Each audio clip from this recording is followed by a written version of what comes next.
The 14th meeting of the General Assembly is called to order.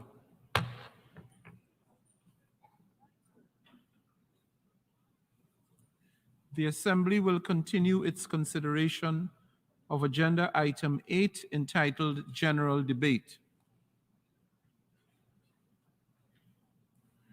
I now give the floor to His Excellency Subramaniam Jaishankar, Minister of External Affairs of India.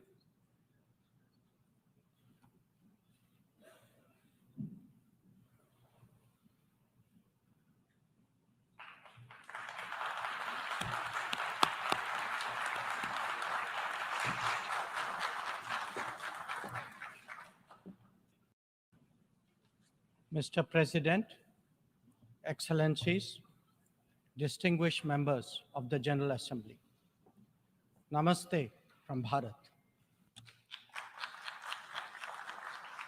Let me begin by expressing our felicitations to the President of the General Assembly, His Excellency Dennis Francis, and our fullest support to the 78th UNGA's theme of rebuilding trust and reigniting global solidarity.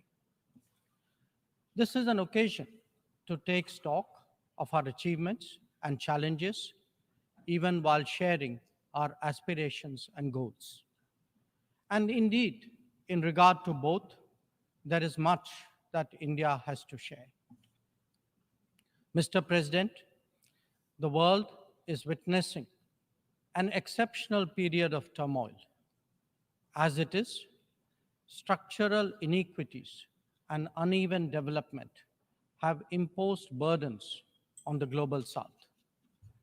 But stresses have been aggravated by the impact of the COVID-19 pandemic and the repercussions of ongoing conflicts, tensions, and disputes.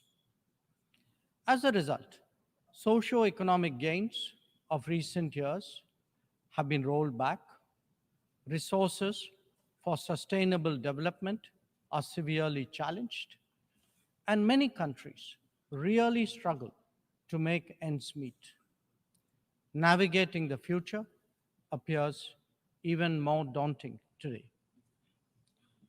At this juncture, it was with a sense of exceptional responsibility that India took up the presidency of the G20. Our vision of one Earth, one family, one future sought to focus on the key concerns of the many, not just the narrow interests of a few. In the words of Prime Minister Narendra Modi, it was to bridge divides, dismantle barriers, and sow seeds of collaboration that nourish a world where unity prevails over discord and where shared destiny eclipses isolation. The New Delhi G20 Leaders' Declaration articulates our collective ability to do so. Excellencies, friends, at a time when East-West polarization is so sharp and the North-South divide so deep, the New Delhi Summit also affirms that diplomacy and dialogue are the only effective solutions. The international order is diverse, and we must cater for divergences, if not differences. The days when a few nations set the agenda and expected others to fall in line are over. As the United Nations itself symbolizes, finding common ground is an imperative. To listen to others and to respect their viewpoints, this is not weakness, it is the basics of cooperation. Only then can collective efforts on global issues be successful. Recognizing that growth and development must focus on the most vulnerable, we began the G20 presidency by convening the Voice of the Global South Summit. This enabled us to hear directly from 125 nations and place their concerns on the G20 agenda. As a consequence, issues which deserve global attention got a fair hearing. More than that, the deliberations produced outcomes that have great significance for the international community. Mr. President, it was also noteworthy that at India's initiative, the African Union was admitted as a permanent member of the G20. By doing so, we gave voice to an entire continent which has long been its due. This significant step in reform should inspire the United Nations, a much older organization, to also make the Security Council contemporary. Broad representation is, after all, a prerequisite for both effectiveness and credibility. The outcomes of the New Delhi G20 summit will surely resonate for years ahead. Among them is an action plan for sustainable development goals, a crucial need of the day. Equally important are the high principles of lifestyle for environment, and the Green Development Pact as they shape our approach to our planet's future. The transformative role of digital public infrastructure has also finally been recognized as the salience of women-led development in building an inclusive and progressive society. The reform of international financial institutions has been given due weight, as has the resolution of debt vulnerabilities. Friends, the New Delhi G20 outcomes are expressed both as larger policies and as specific initiatives.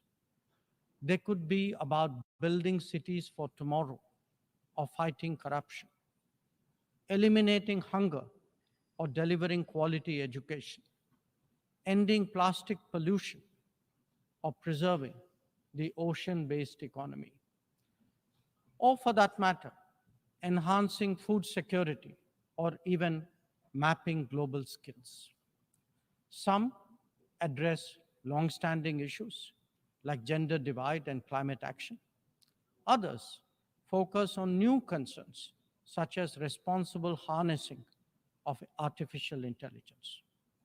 All in all, we have placed for the world's consideration a set of actionable propositions, constructive solutions, and new directions. Even as we encourage collective endeavors, India also seeks to promote cooperation with diverse partners. From the era of non-alignment, we have now evolved to that of Vishwa Mitra, a friend to the world. This is reflected in our ability and willingness to engage with a broad range of nations, and where necessary, harmonize interests. It is visible in the rapid growth of the Quad, a mechanism today so relevant to the Indo-Pacific. It is equally apparent in the expansion of the BRICS grouping of independent-minded nations, or in fact, the emergence of the I2U2 combination. Recently, we hosted the creation of the India-Middle East-Europe Economic Corridor, IMEC. The forging of the Global Biofuels Alliance was another notable development. This willingness to work in an open-minded manner on specific domains is now a defining characteristic of the emerging multipolar order. Mr. President, all nations pursue their national interests. We, in India, have never seen that as being in contradiction with global good. When we aspire to be a leading power, this is not for self-aggrandizement, but to take on greater responsibility and make more contributions. The goals we have set for ourselves will make us different from all those whose rise preceded ours. India demonstrated this during the COVID through the Vaccine Maitri initiative. Our endeavors, like the International Solar Alliance and the Coalition for Disaster Resilient Infrastructure, have gathered wide support. Our espousing of the International Year of Millets is enhancing global food security today. We have built development partnerships with 78 nations across geographies. And we have also been first responder in disaster emergency situations. The people of Turkey saw that in February, as did those in Syria. Our commitment is understandably even greater closer home. When Sri Lanka experienced a severe economic crisis, it was India that first stepped forward. But even in distant regions, partners such as the Pacific Islands have appreciated our contributions to meet their needs in health, in technology, and in climate action. Mr. President, the most populous nation and the fifth largest economy in the world knows that its progress makes a real difference to the world. Especially so when so many nations identify with us for reasons of history, of geography, and of culture. They follow our experiences closely and evaluate our solutions for their larger relevance. Last week, the United Nations assessed progress towards achieving SDGs. The mood here reflected the struggle to overcome challenges, especially those of resource paucity. It is therefore vital at this midway that we expand our capacities and regain our confidence. As the largest contributor to meeting SDG targets, India's achievements should give heart to others on this journey. After all, the Global Multidimensional Poverty Index records that we have halved the global MPI value in the last 15 years, lifting 415 million people out of poverty. That progress has now moved on to a higher level with ambitious socio-economic initiatives covering financial inclusion, food and nutrition, health and water supply, as well as energy and housing. We are seeking to demonstrate that social welfare need not be the sole prerogative of the developed world. Excellencies, programs underway in India highlight the transformational role of digital delivery of public goods. It has facilitated scaling up, it has enhanced efficiency, and it has combated corruption. The national objective of leaving no one behind is forging ahead in so many dimensions. Moreover, the democratization of technology has opened mindsets, instilled confidence, and inspired innovations. Excellencies, in our deliberations, we often advocate the promotion of a rules-based order. From time to time, respect for the UN Charter is also invoked. But for all the talk, it is still a few nations who shape the agenda and seek to define the norms. This cannot go on indefinitely, nor will it go unchallenged. A fair, equitable, and democratic order will surely emerge once we all put our minds to it. And for a start, that means ensuring that rule makers do not subjugate rule takers. After all, rules will work only when they apply equally to all. Mr. President, we must never again allow an injustice like vaccine apartheid to recur. Climate action, too, cannot continue to witness an evasion of historical responsibilities. The power of markets should not be utilized to steer food and energy from the needy to the wealthy. Nor must we countenance that political convenience determines responses to terrorism, extremism, and violence.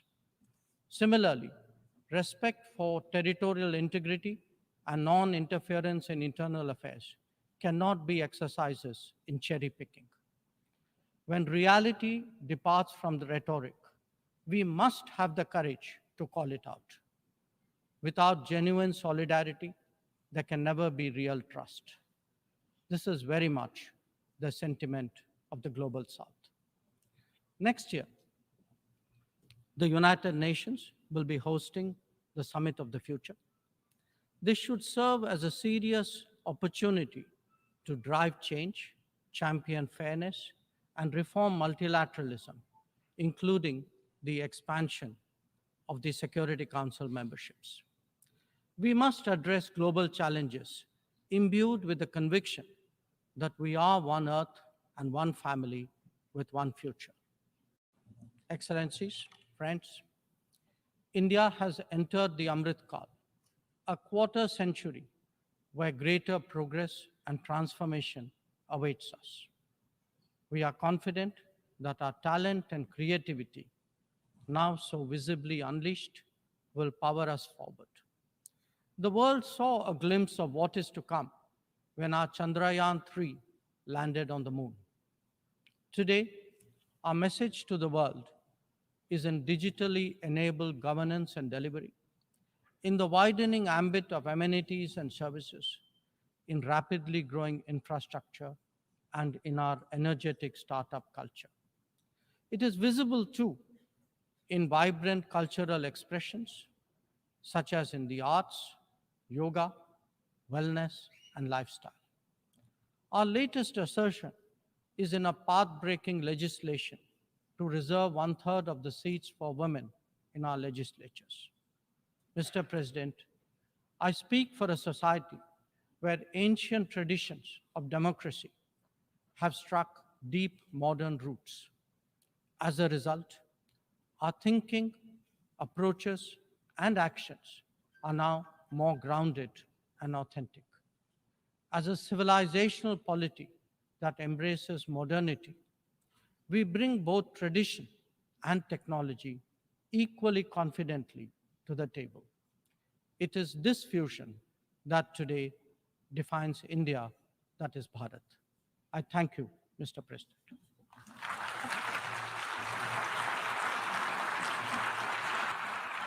I thank the Minister of External Affairs of India.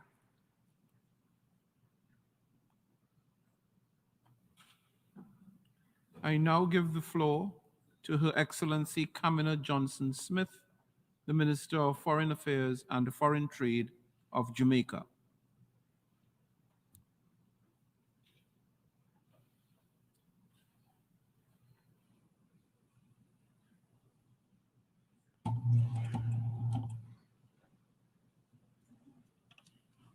Excellencies, good morning.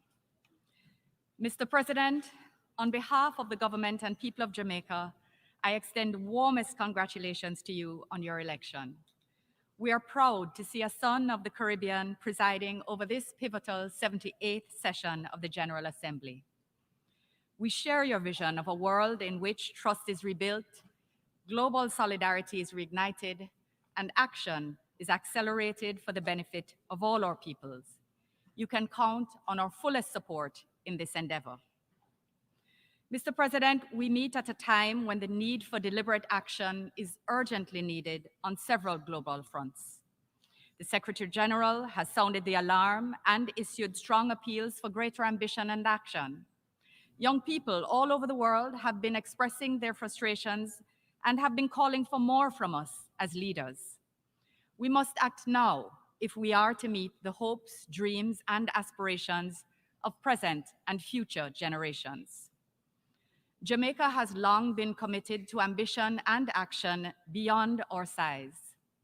Notwithstanding our limitations as a small island developing state, and even in the face of enormous challenges, we've made significant strides in recent years in the delivery of peace, prosperity, and progress for our people. This has not been easy. It has required bold, strategic, inclusive, and steady leadership, sustained commitment, hard decisions, and great collective sacrifice.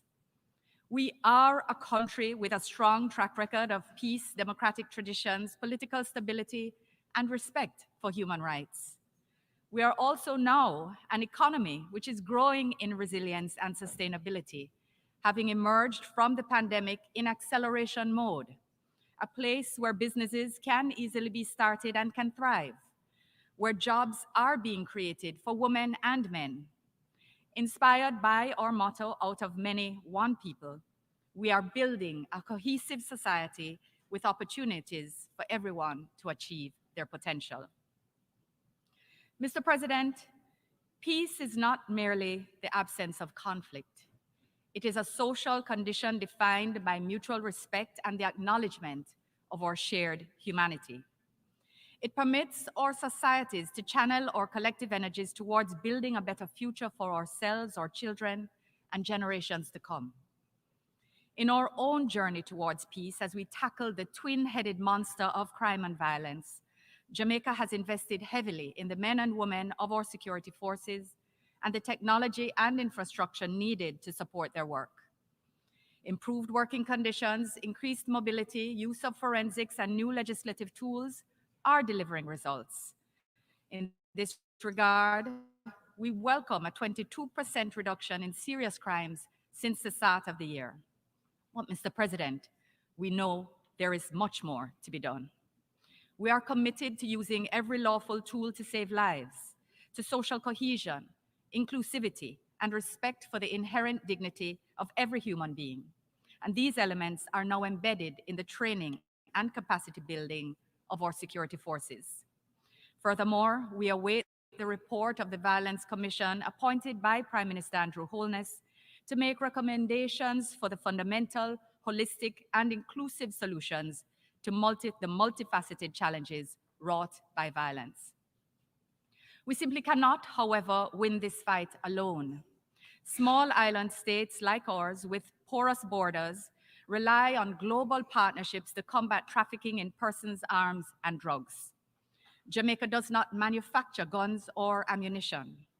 Countries that do, and which serve as major consumers of drugs, must do more to prevent their outflow and to fight these elements of transnational organized crime, which have massive impacts on developing countries like ours in the Caribbean region.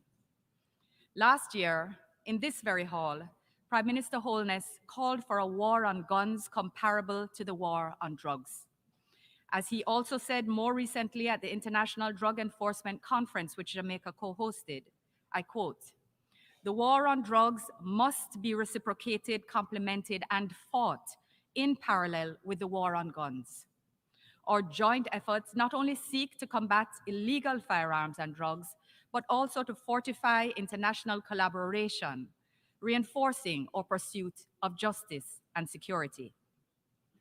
We also recognize the threat posed to peace and security in the digital space, and therefore continue to work to advance our domestic capacity, as well as multilateral efforts to address cybersecurity.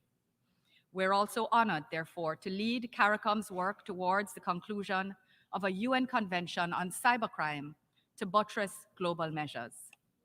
These are not merely high-flown conceptual matters.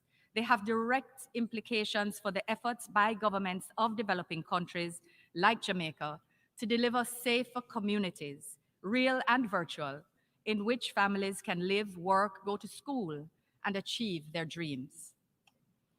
Mr. President, on the matter of international peace and security, Jamaica firmly believes that dialogue, diplomacy, and cooperation are the most effective pathways to resolving competing interests. Jamaica therefore calls on all nations to prioritize the pursuit of peace over the perpetuation of conflict and aggression.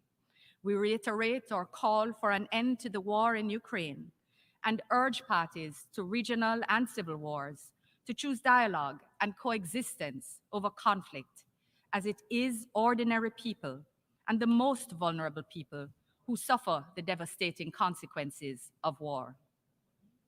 We are proud that Latin America and the Caribbean remains a declared zone of peace and a nuclear-free zone. We are, however, gravely concerned about growing global tensions and risks associated with nuclear proliferation, safety, and use. Jamaica reiterates our long-standing position that all states must heed the call for nuclear disarmament and non-proliferation and refrain from the testing, use, and threat of nuclear weapons. Mr. President, I must use this opportunity to reiterate Jamaica's and CARICOM's call for international action to restore order and security in our sister nation, Haiti. It is critical that we all fully support all meaningful efforts to contribute to Haitian-led solutions to the multidimensional and multifaceted challenges with which they are faced. Let me be clear, there are no easy fixes. But let me be equally clear, doing nothing is not an option. Jamaica supports the call for a multinational security support mission to bolster the Haitian National Police in their efforts to vanquish ever-strengthening criminal gangs. Prime Minister Holness has made clear that subject to the relevant Security Council resolution, Jamaica will contribute personnel to such an effort.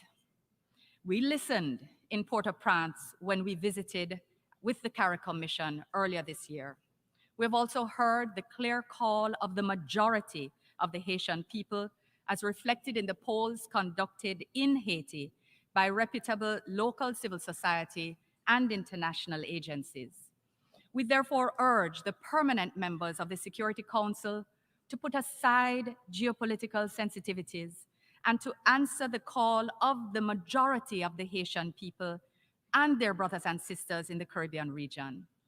A United Nations Security Council Chapter 7 resolution authorizing a multinational security support mission must be adopted without further delay.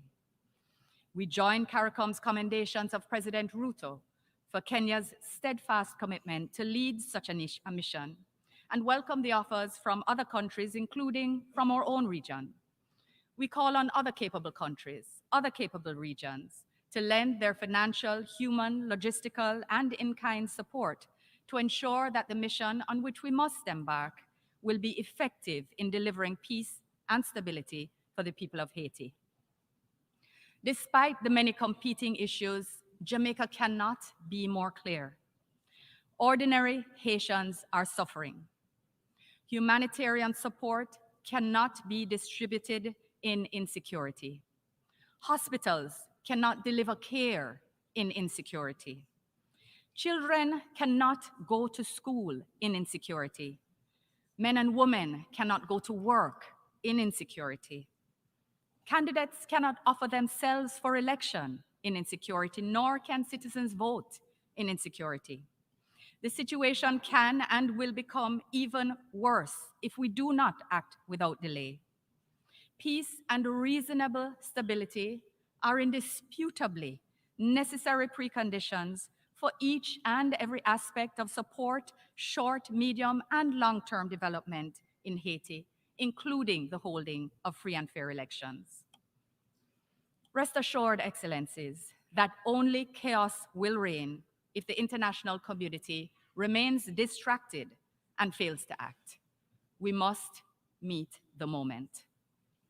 Jamaica will also continue to lend its support to the CARICOM Eminent Persons Group as they work with the Haitian government and stakeholders towards a Haitian-owned solution to the political and governance crisis that has gripped the nation.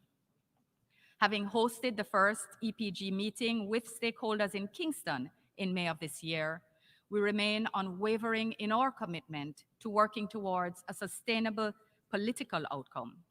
We want Haiti, the first independent Black republic, to be able to deliver for its people the prosperity which they have always deserved. Mr. President, Jamaica itself has been undergoing a significant transformation over the last several years, fostering a growing, sustainable economy. From farm roads to bridges and highways, from wind turbines to solar panels, from fiber optics to satellite connectivity. Increased investment in infrastructure is playing a pivotal role in this transformation. Our efforts to diversify and modernize critical industries such as tourism, agriculture, manufacturing, and global services, including BPOs, have yielded substantial results. We've not only increased economic growth, but have also created new employment for our citizens. This year, Jamaica achieved its lowest unemployment rate on record at 4.5%. Fiscal responsibility and prudent economic management have been central to our achievements. We've paid down our debt, expanded revenue by including more people in the formal economy, and improved tax collection. We've established an independent central bank and legislated fiscal rules, creating and ensuring a stable macroeconomic environment. We recognize the need, however, to ensure that there's an appropriate balance between macroeconomic performance and social cohesion, so that as many people as possible benefit from growth and stability in the economy. Since April 2022, we've granted the largest increase in minimum wage in the last 20 years, cumulatively amounting to 86%. We've conducted the largest and most comprehensive public sector compensation review, implemented a social pension for the elderly, as well as increased the benefits under and expanded student beneficiaries of our social safety net program. We've also broadened coverage of our National Health Fund and are investing in health infrastructure. Despite several external shocks, our people have remained resilient, and we remain poised for greater growth and development. We've invested heavily in our young people, establishing a new coding academy, providing STEM scholarships for students and student teachers at tertiary institutions, and removing all fees from our National Skills Training Agency up to associate degree level. We're partnering with the private sector for internships and employment to ensure that our young people are not only catalysts, but beneficiaries of sustained economic growth. Jamaica also remains committed to women's economic empowerment, the achievement of gender equality, and the elimination of violence against women and girls, and has embarked on an extensive process of policy and legislative reforms. In February of this year, Jamaica established a bicameral caucus of women parliamentarians to bolster our efforts to coalesce around women's issues and ensure that the needs of women and girls are adequately reflected in our legislative framework. On July 1st, the new Sexual Harassment Act came into effect, and sensitization sessions have now started. The government has also ramped up mainstreaming of gender perspectives in the development of its policies through the institutionalization of gender focal points across the public sector. Excellencies, Jamaica is working to demonstrate our SDG commitments in action. Mr. President, as a small island developing state, an enabling global environment is essential for Jamaica to build on this foundation. We are proud to have led and participated in global efforts to pursue reform of the international financial architecture and to improve access to affordable financing for development, including climate finance. More work is, however, needed in this regard to facilitate inclusiveness and equity for all states, and particularly for highly indebted, middle-income, vulnerable, small island developing states. We will therefore continue our advocacy to support and build momentum towards ambitious and pragmatic solutions. The Multidimensional Vulnerability Index is urgently needed to address the vexed issue of graduation on the basis of per capita income only, and its implications for access to concessional finance and grant funding are critical. We look forward to the report of the high-level expert panel and its early adoption by the international financial community. Mr. President, the pandemic taught us many lessons which we cannot afford to forget. For developing states, it exacerbated previously existing inequities and inequalities within and among states. In terms of trade and services, global tourism and its related sectors were disproportionately impacted as the pandemic exposed their vulnerabilities. Massive global disruptions and unemployment were the result. Jamaica, as a leading tourism destination, recognized and recognizes the global value of resilient tourism for economic, social, and environmental development. Last year, at this very podium, Prime Minister Holness therefore issued the call for the declaration of an annual Global Tourism Resilience Day. I humbly express our sincere gratitude to all member states for answering this call with the General Assembly's designation by consensus of February 17th as Global Tourism Resilience Day. We look forward to collaborating with you in this context on innovations to deepen the resilience of the sector. Mr. President, a strong, robust, and inclusive multilateral system with the United Nations at its center remains the single most effective means of ensuring international cooperation towards a sustainable future. It is the forum in which small states have an equal voice and equal participation in global decision-making. Unfortunately, the multilateral system itself has faced significant challenges over the last few years: the pandemic, a war in Europe, shifting geopolitical tides, and a stubborn resistance to the realities of climate change, to name a few. Defying the odds, however, our collective endeavors have resulted in the adoption of the BB&J agreement in June of this year. As a sustainable ocean economy, the seat of the International Seabed Authority, and the home of the UN Convention on the Law of the Sea, Jamaica actively participated in the negotiations and looks forward to its early entry into force and effective implementation, towards the sustainable use and conservation of our invaluable ocean resources. Jamaica also welcomes the adoption of the Kunming-Montreal Global Biodiversity Framework, which will catalyze action to halt and reverse biodiversity loss. This hard-won victory for sustainable development highlights our shared commitment to protect 30% of terrestrial, coastal, and marine areas by 2030. Both of these landmark agreements attained through multilateral action will make an impactful contribution to furthering our shared objective of benefiting from our natural resources now, but in a way that ensures their sustainability for future generations. As we look forward to COP28, we recall the breakthrough agreement secured at COP27 to establish a loss and damage fund. The work of the Transitional Committee will be vital to ensuring that the fund can be properly structured and operationalized. SIDS are counting on meaningful progress in this regard.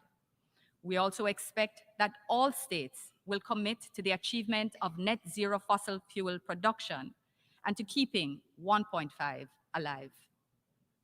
We are playing our part through our more ambitious NDCs to bolster our society, economy, and country against the existential threat of climate change.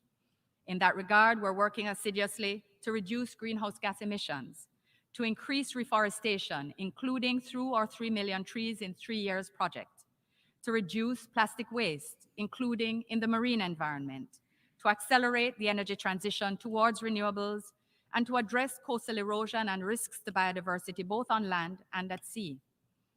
Notwithstanding our efforts, the responsibility for effective action is a global one, as the wide-ranging consequences of inaction are equally global. Having just completed the Climate Ambition Summit last week, we urge major and emerging economies to elevate their ambition and to deliver on their commitments under the Paris Agreement. This is a matter of survival for all our countries and peoples, especially in small island developing states. As we therefore prepare for the 4th International SIDS Conference to be held in Antigua and Barbuda in May of 2024, we look forward to assessing the progress to date and the remaining gaps in the implementation of previous plans of action. The conference will also set the agenda for the program of action for the sustainable development of SIDS for the next 10 years.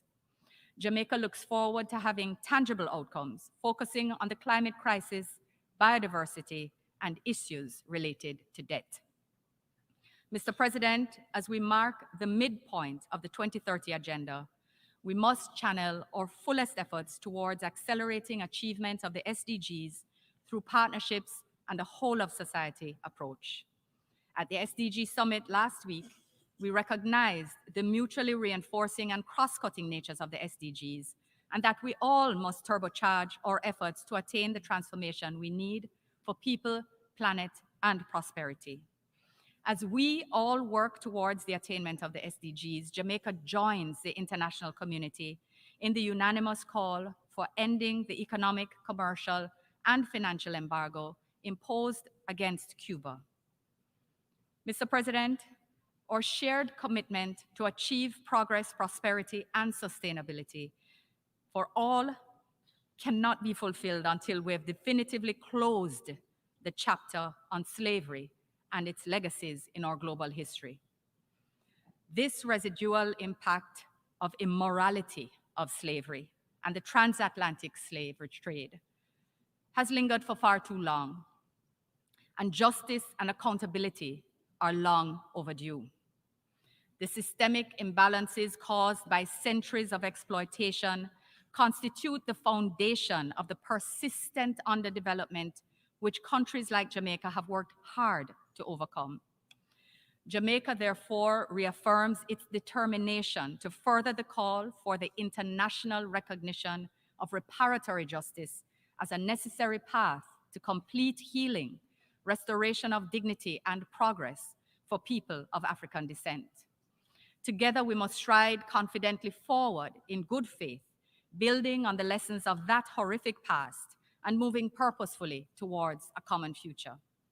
Furthermore, Jamaica supports the call for an extension of the International Decade for People of African Descent, as insufficient progress has been made to address racial injustices worldwide. Mr. President, complex global problems demand comprehensive global responses. As we work during this 78th session to achieve and maintain lasting peace, to attain and build shared prosperity, and to accelerate meaningful progress and sustainability, Jamaica will remain hopeful that together we can overcome the major challenges that stand in our way.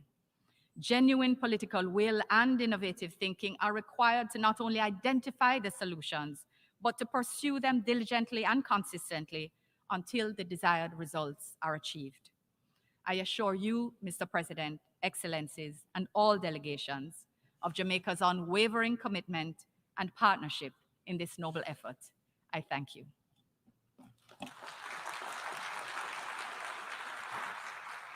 Thank the Minister of Foreign Affairs and Foreign Trade of Jamaica.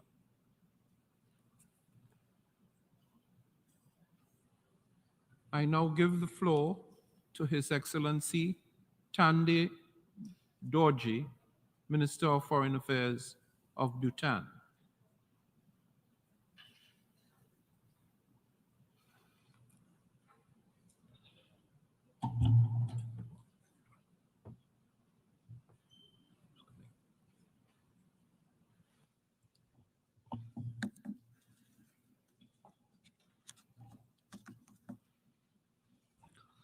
Mr. President, Mr. Secretary General, Excellencies, distinguished delegates. At the outset, I would like to convey the warmest greetings from His Majesty the King and the people of Bhutan to the 78th session of the United Nations General Assembly. Allow me to congratulate His Excellency, Mr. Dennis Francis, on his assumption as the President of the 78th session of the General Assembly and assure you of my delegation's full support. Our gratitude to His Excellency, Mr. Saba Korosi, President of the 77th General Assembly, for the excellent guidance of our work during the past year. We also welcome the theme for the 78th session of the UNGA, Rebuilding Trust and Reigniting Global Solidarity, accelerating action on the 2030 Agenda and its sustainable development goals towards peace, prosperity, progress, and sustainability for all, which is very relevant, appropriate, and timely. Our appreciation is also due for Secretary General Antonio Guterres, who continues to inspire and serve valiantly in advocating for peace, prosperity, and well-being of the people and the planet. Mr. President, the initiatives laid in our common agenda presents us with the opportunity to find new ways to work together for the common good without undermining the existing agreements or mandates.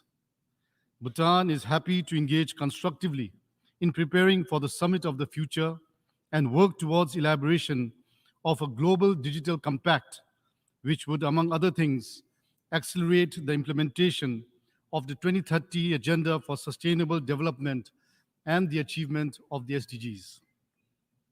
The reforms of the UN, which center firmly on implementing the 2030 Agenda, will provide the essential impetus to galvanize support and progress in areas that have been found to be insufficient to meet the goals and targets within the set time frame of 2030. This discussion assumes even greater urgency as we have passed the midpoint towards implementing the 2030 Agenda.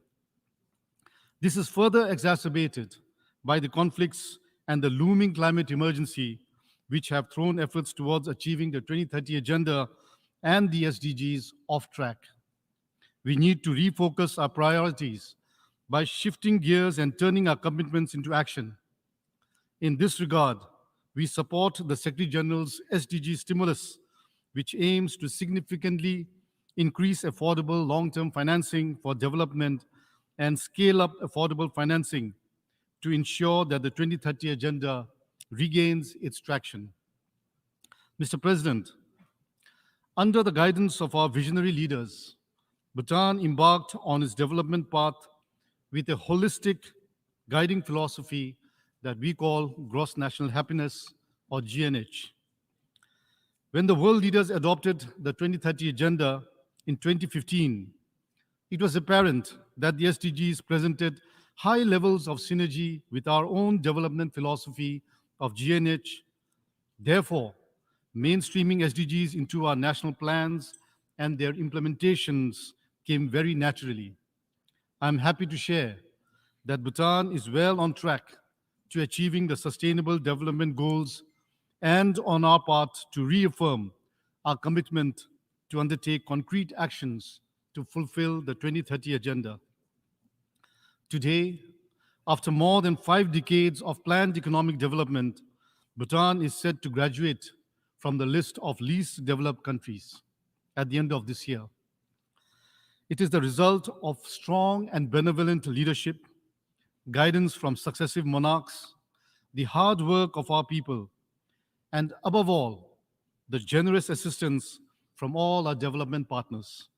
I take this opportunity to thank all our bilateral and multilateral partners, well-wishers and friends for their generosity and support, without which we would not have been able to achieve this important milestone. While this achievement in our development journey is an occasion for celebration, we do so with the full knowledge of the vulnerabilities under which we graduate and the challenges that lie ahead.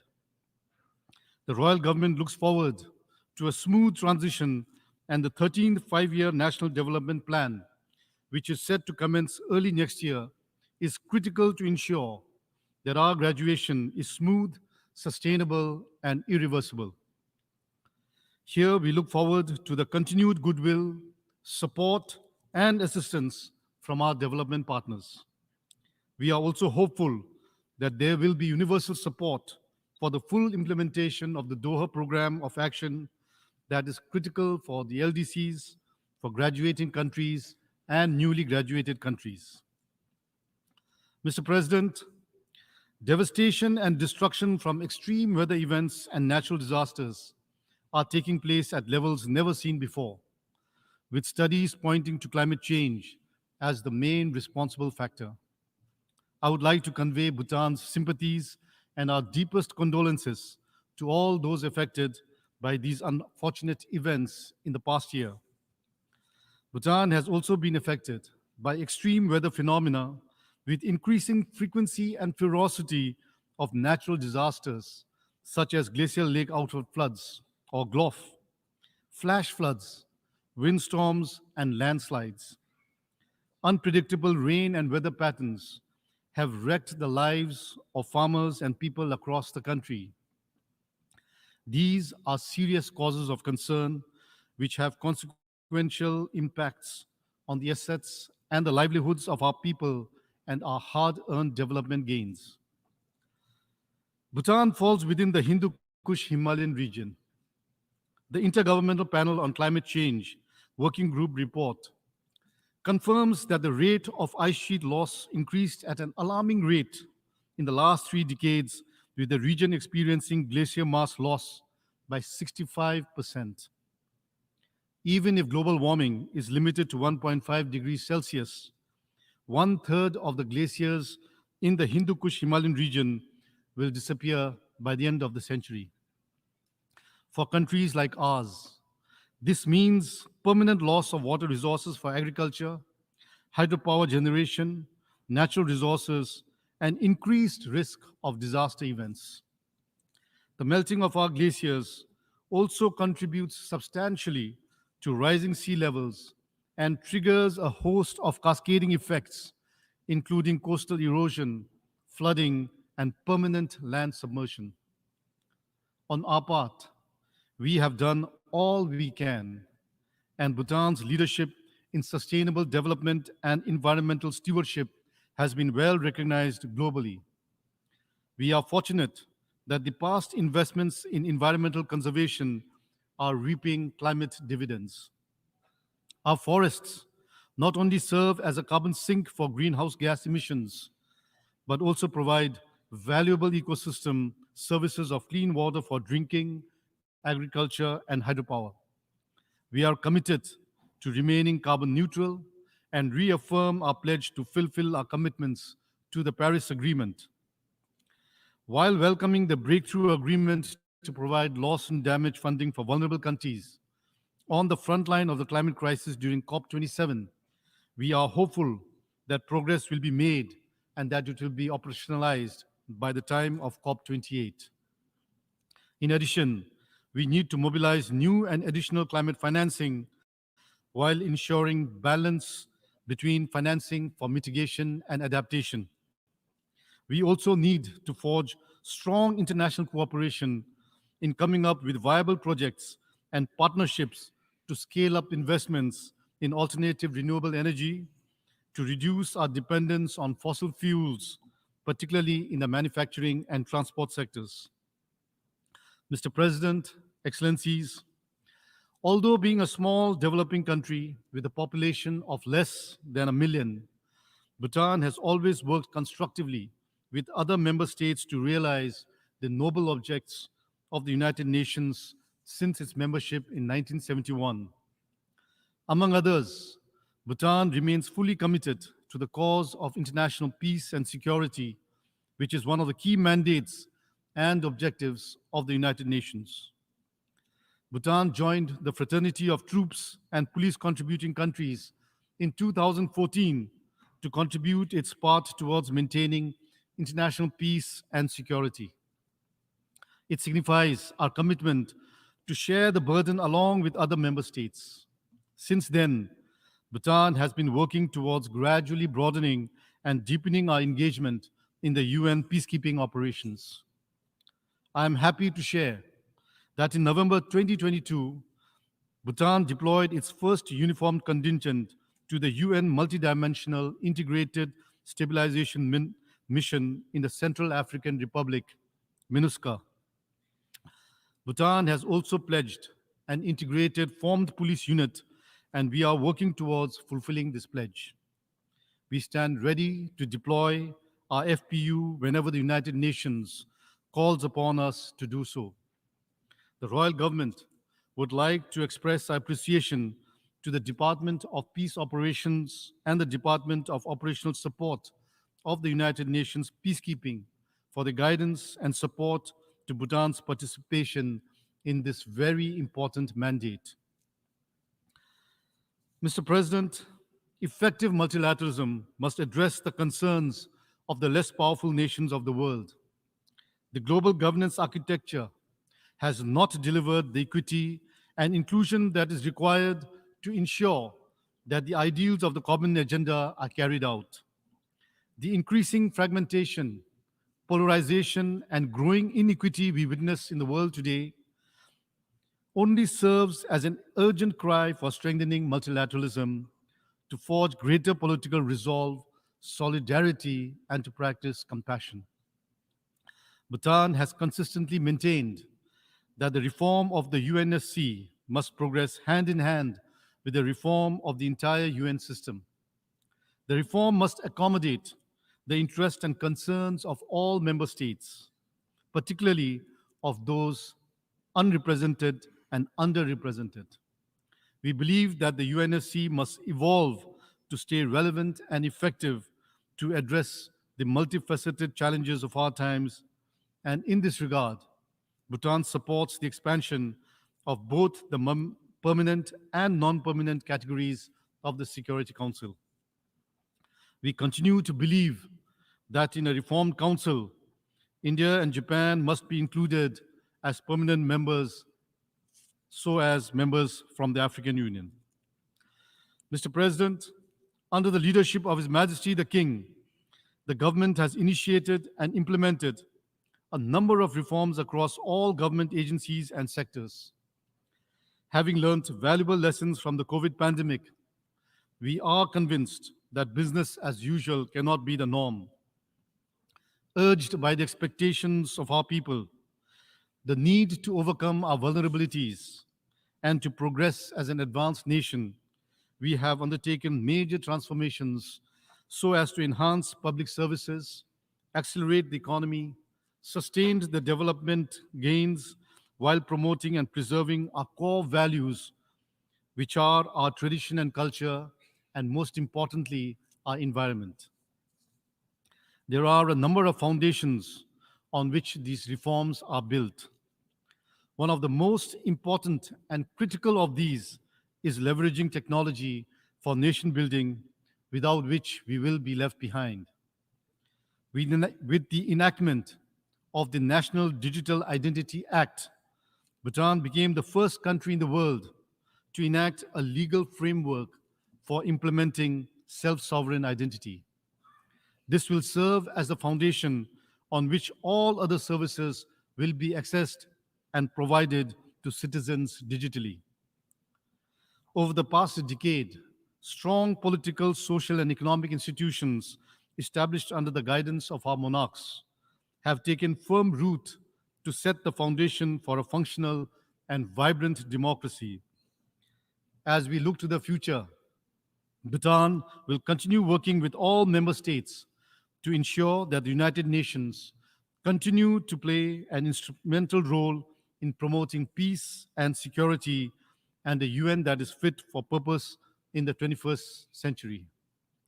Mr. President, Excellencies, in closing, may I submit that the world has largely forgotten the COVID pandemic, despite having killed nearly 20 million people globally. We should, however, remember the vulnerabilities that we all faced, how ill-prepared we were, and the sufferings that all of us experienced collectively.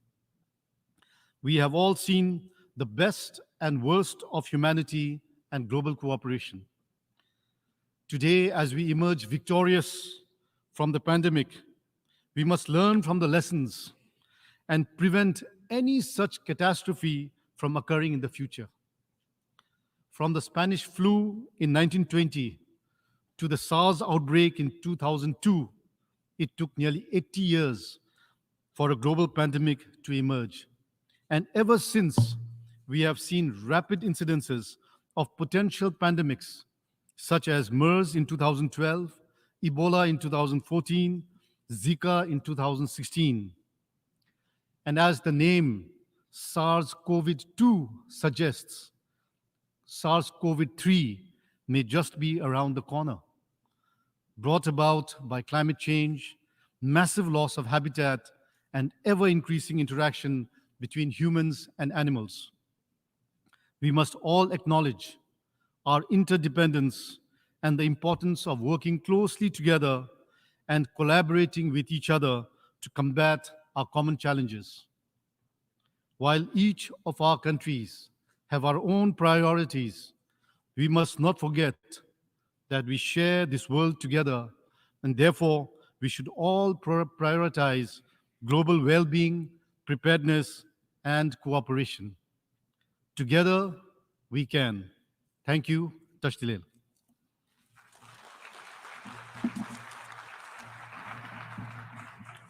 I thank the Honorable Minister of Foreign Affairs of Bhutan. Thank you, Excellency. And I'll give the floor to His Excellency, Lejone Mbela, Minister of External Relations of Cameroon.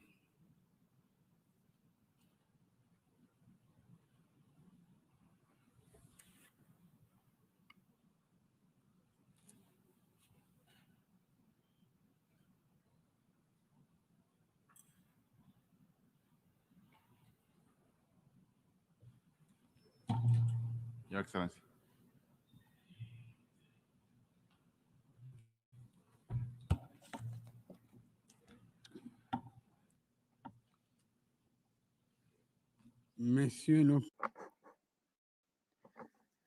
Mr. President, heads of states and governments, heads of delegations, distinguished delegates, Your Excellencies, ladies and gentlemen, the President of the Republic of Cameroon, His Excellency, Mr. Paul Biya, gave me the honor of representing him during the deliberations of the 78th session of the United Nations General Assembly, and asked me to deliver on his behalf the following statement. And I quote, "Please allow me to, first of all, extend the very warm congratulations on behalf of Cameroon to Mr. Denis Francis. We congratulate him on being elected to preside over the current General Assembly. His wide experience in multilateral diplomacy and his wonderful human qualities allow us to think that he will be able to steer our deliberations with effectiveness and success. I would like to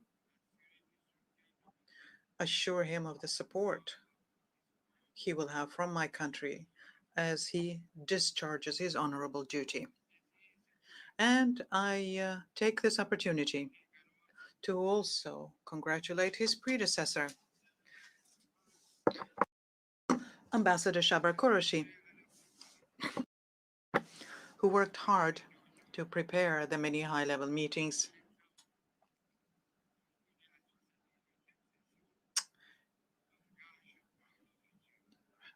which prepares our future. We wish him every success, and we are grateful to him. Furthermore, it is my pleasure to express towards the Secretary General, Mr. Antonio Guterres, my appreciation of the achievements he has been able to obtain so far in his capacity. He has the full support of Cameroon as he deploys efforts to make sure that our common organization is effective and is tackling the many challenges it is facing. And finally, from this high rostrum, I would like to express the support and solidarity of Cameroon to the government and the peoples of the Kingdom of Morocco and the Republic of Libya in the wake of the natural disasters they have recently experienced, and which brought in their wake the loss of human lives and material damages. Mr. President, Your Excellencies, ladies and gentlemen, the topic chosen for this current session of the General Assembly, namely rebuilding trust and reigniting global solidarity, accelerating action on the 2030 Agenda and its sustainable development goals towards peace, prosperity, progress and sustainability for all. Now, the relevance of this theme is obvious. Indeed, this 78th session of the General Assembly takes place against the background where the tensions geopolitically is growing, and it impacts peace, development, the social situation in many countries, in particular in Africa, in Asia, in Latin America, and in Europe. It is the case in particular in Ukraine, in the Sahel region, the Great Lakes region, and in the Horn of Africa. This situation makes more fragile and is compounded by the COVID-19 pandemic efforts and impacts growth and development and prevents us from effectively fighting climate change. Fortunately, we are happy to see that the international community has mobilized itself to reach a consensus on some of these major challenges. This is a case of the Agreement on Climate. This is also the case on the Sustainable Development Program that we launched together here in this very hall in 2015, which is accompanied by the Addis Ababa Program for Action. More recently, we adopted the Ottawa Framework Convention and the Marine Biodiversity Agreement. It is following this trend that Africa is gradually implementing its own 2063 agenda and the African-wide agreements, so as to have a unified Africa, Africa at peace and security, Africa with good governance, with shared prosperity, Africa which is called upon to play a major role in international relations between now and 2063. Now, despite all of these efforts, the expected accomplishments are yet to appear. Now, why is that? Mr. President, inter alia, we need to recognize here that action, unfortunately, did not always follow speech. Let me quote here the insufficient mobilizations of the means for the implementation of the SDGs, or the fact that that 0.5% ODA goal has not been attained. Let me also recall that sometimes immobilized means come late or distributed very sparingly or accompanied with conditions. Sometimes the political will is brought into question when it follows egoistical considerations, which is not in line with general interests and growing solidarity amongst peoples and nations. And lastly, the tools, the mechanisms, the institutions, and the pathways which were put together after the World War II to promote peace, security, economic and social development are no longer quite as relevant and effective because of the growing diversity and complexity of the world today. Mr. President, so what can we undertake now? First of all, we need a new, greater political will new awareness, the kind of awareness that underscores general interest, where science is in the service of humanity as a whole, so as to ensure the well-being of one and all in such areas as peace, security, health, or economic, social, and cultural development. In this regard, we need to base our work on the charter of our organization and align ourselves to its goals and purposes. We need to resolve conflicts through dialogue and need to promote a renewed global financial architecture and work relentlessly to see equitable global development, the kind which will enable all regions of the world to aspire to growth and prosperity.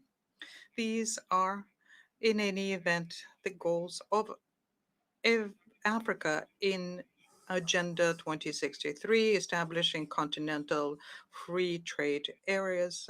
And we expect the outcomes here in such areas as research, science, technology, energy, infrastructure, communications, telecommunications, agriculture, food industry, debt, climate action, and development in general terms. We need to act together to reform the Security Council so as to give the countries of the South, and in particular African countries, a permanent and equitable representation.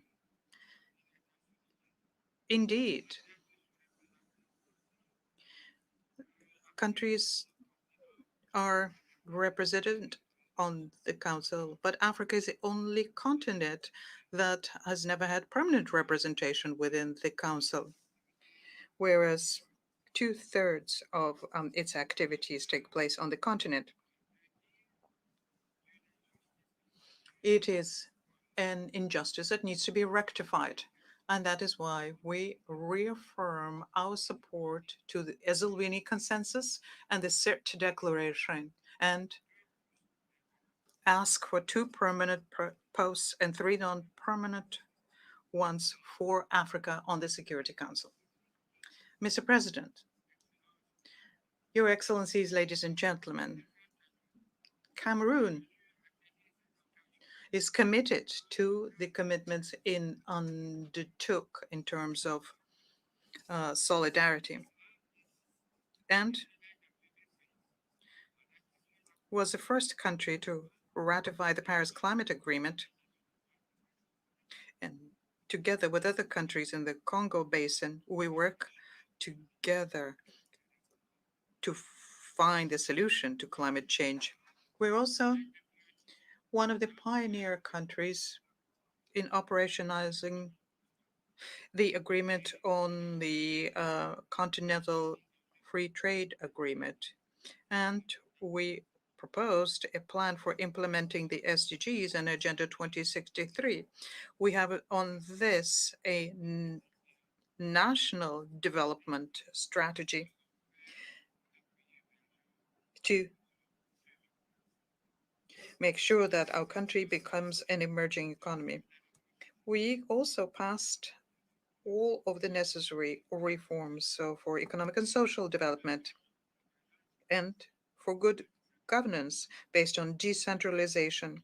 This is to help all of our nationals to fully participate in the affairs of the country. In the security area, fighting Boko Haram is something that we continue actively together with member states of the multinational force and the Lake Chad Basin. The outcome of these efforts can already be seen on the ground, even as we recognize that additional efforts need to be made. In the north and the south of the country, peace and prosperity is gradually returning thanks to the active involvement of the government and in the wake of the recommendations of the wide national dialogue. And this is being done despite the occasional outbreaks of violence and hostage taking. The effective implementation by the government of the presidential guidelines on development, mobilizing and reintegration through SDR enables us to think that peace and stability will sustainably return, and the economic and development activities in the two regions will return. Certainly, these efforts will not be in vain. We take this opportunity to thank once again our bilateral and multilateral partners who continue contributing to improving this situation and helping the various plans put together by the government. Their valuable assistance in stabilizing these two regions is very much appreciated by the government, which is extending its hand to those who lay down their weapons. Your Excellencies, ladies and gentlemen, the world is changing in front of our eyes, and we therefore need to come up with decisions and solutions to make it better for the well-being of our people. And we can do it as long as we strengthen our solidarity and all tackle our challenges, including such as artificial intelligence. But we do have tools for that. If they're well used, we'll be able to attain the hoped for results so as to ensure that humanity survives and that it has a better future. I thank you. End of quote. I thank the Honorable Minister of External Relations of Cameroon. I now have the great honor and pleasure of introducing and giving the floor to His Excellency Stanley Kakuo, Minister of Foreign Affairs of Zambia.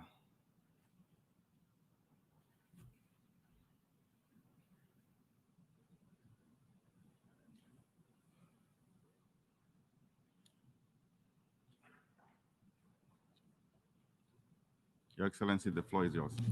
Okay. Mr. President, the world today is overcome with the overlapping challenges of war, global economic uncertainty, climate change, and food insecurity. The cost of war, be it in the eastern part of the DRC, or the heart of the Sudan, or the war between Russia and Ukraine, has at its best led to the displacement of innocent women and children, and at its worst led to the demise of many of our brothers and sisters. War has left scars beyond the physical. It wounds the soul of nations and fragments the bonds that hold humanity together. Needless to say, that humanity must win the war against war. Neither must we lose the race to save our planet. Destroying our planet is destroying our own existence. At this 78th session, we as a global community must bolster our commitment towards the implementation of all existing agreements. We need to agree to work towards strengthening global partnerships and good governance, and we must uphold the dignity of all human rights. We must accelerate the attainment of the 2030 Agenda for Sustainable Development, we must direct our efforts towards addressing inequalities and also realizing a just transition, fostering greater climate action for present and future generations. In this case, a just transition must mean fairness amongst nations, while acknowledging that fairness is not equality, but fairness must guarantee access to each of our unique nations' needs. Mr. President, nations burdened with debt must be guaranteed access to cheaper and fairer financing. This ought to be one of the pillars of restoring trust in our systems. It is therefore imperative that international financing institutions and multilateral development banks should scale up concessional financing to least developing countries, and this financing should be under improved terms of lending. Regrettably, the exorbitant cost of capital remains an insidious problem afflicting the global South. In fact, Africa bears the heaviest burden of these crippling capital costs. We implore the international community to grasp the urgency of this matter and to ensure that every nation, regardless of its economic size, has equitable access to affordable capital. It is also a fact that countries with smaller economies require this capital more, which unfortunately ends up in the first world economies that need it the least. We recognize, Mr. President, that a few development partners honored their ODA pledges, and we applaud them for this effort. We also commend France and other partners for successfully hosting the summit for a new global financing pact in Paris in June this year.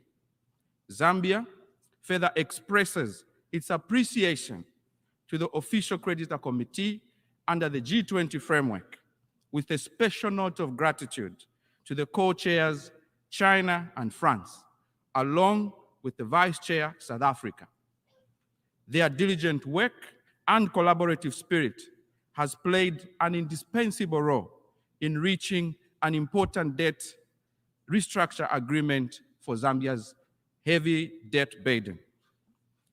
We continue calling for more reforms of the international financial architecture to quicken the decision-making process that would enable countries in special circumstances to restructure their debt. Mr. President, we wish to welcome the UN Secretary General's proposal for an SDG stimulus package of at least $500 billion per annum to offset the unfavorable financing conditions faced by countries with special situations. The elements of this package hold greater potential to catalyze the transformative actions in least developed countries for critical sectors such as renewable energy, social protection for the weak, healthcare, quality education, food insecurity, resilient infrastructure, artificial intelligence, and the rest of information technology. There is need to scale up partnerships and collaboration so that we can have a united effort in strengthening inclusiveness and effectiveness of international tax cooperation for the world to combat illicit financial flows. It is also important, Mr. President, that we enhance protection of domestic resources which are required for the application to desired sectors as outlined in the SDG stimulus package.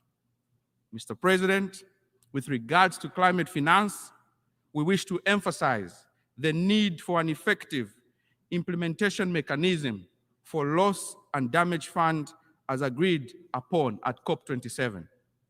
In the same manner, we reiterate the need to honor the annual $100 billion pledge for climate change with greater emphasis on adaptation.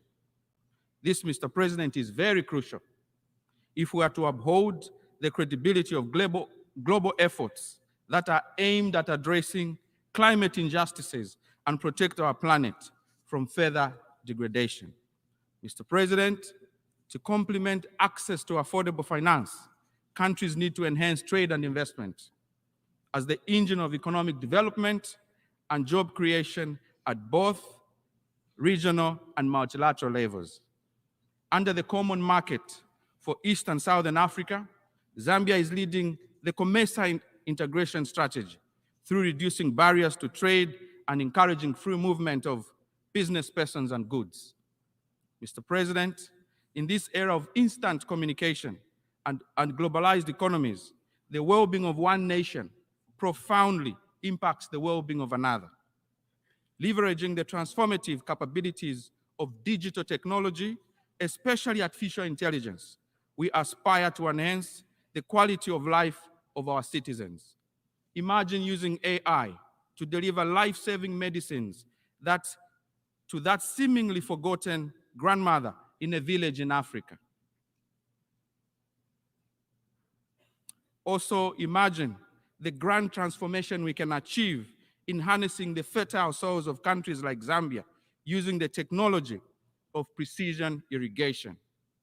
As information communication technologies continue to advance, we have a new frontier for interaction in digital cooperation. Now it is possible for a professor at Harvard to mentor students in Kenya, or lecture students at the University of Lusaka.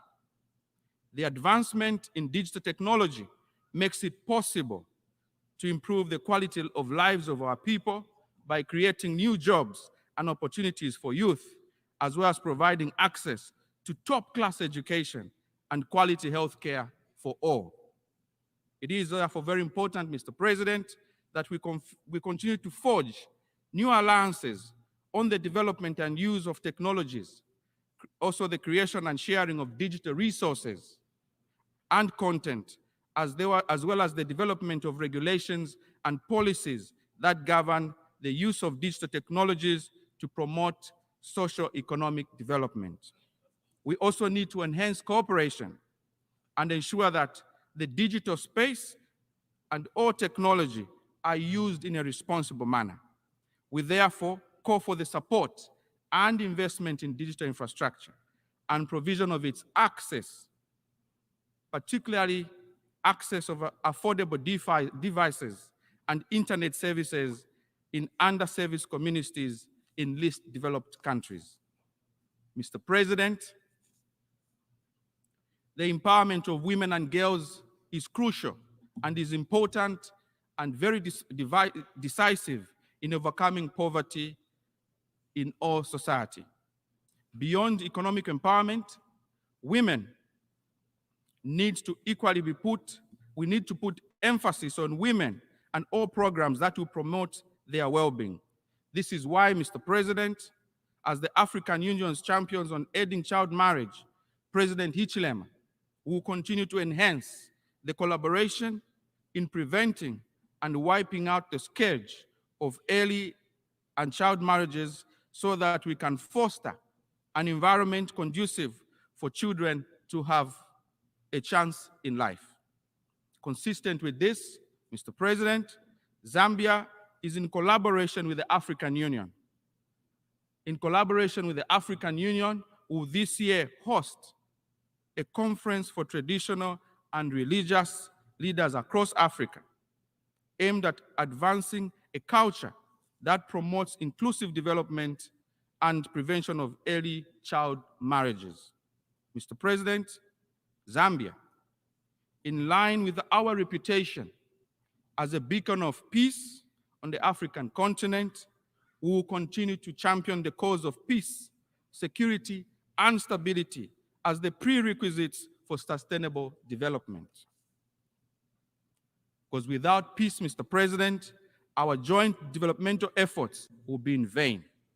We shall continue to call for the use of diplomacy as the only option for resolving conflict between nations.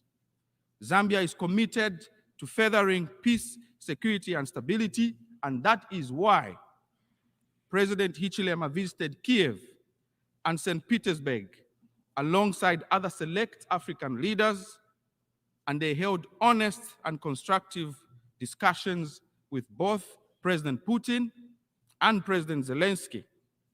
Zambia will continue to be committed to the UN Charter and its principles of upholding territorial integrity and also the just respect for international borders. Mr. President, as Zambia leads the SADC organ on politics and defense and security cooperation, we pledge not only to play our own individual role, but also to galvanize our region and efforts to restore peace in areas requiring intervention on our own continent. Mr. President, we take immense pride in our strong democratic principles as Zambia. Our credentials are solid, and we will continue to guarantee our own people, the Zambian people, their rights and freedoms, including their civil liberties. President Hichilema has led government to the historic abolishment of the death penalty and also the end of the offense of criminal defamation of the president. This, Mr. President, is the first time it has been achieved in the history of Zambia. Mr. President, today, we address this assembly with a sense of accomplishment because prudent fiscal policies have been reinstated in our country. We are nurturing our economy back to health, and the results are quantifiable. Mr. President, in 2021, our economy achieved a commendable growth rate of 4.7% from a contraction of -2.8 in 2020. In 2022, Mr. President, the economy demonstrated resilience and maintained a positive growth rate of 3.7%. Furthermore, we have diligently worked to reduce our year-end inflation to single digits, making it at 9.9% for the calendar year 2022. Concurrently, our government is deeply committed to stabilizing our local currency, the kwacha, against major currencies. And going forward, Mr. President, we remain steadfast in reducing the cost of essential household goods for our people. Zambia reiterates the call to reform the Security Council to become more inclusive, particularly for Africa to have permanent representation, in line with the Ezulwini Consensus and also the CETA Declaration. These reforms, Mr. President, will not only enhance the legitimacy of the Security Council, but this will put an end to this historic injustice against Africa. Mr. President, the time has come to ensure the true composition of our UN family, as well as giving an opportunity for a better diplomatic position and representation for countries that are perceived to be weaker. Mr. President, the threat of nuclear war is a matter that needs our full attention. We take this opportunity to reiterate our resolute stance against the proliferation of the nuclear weapons, and we advocate for a world free of threats.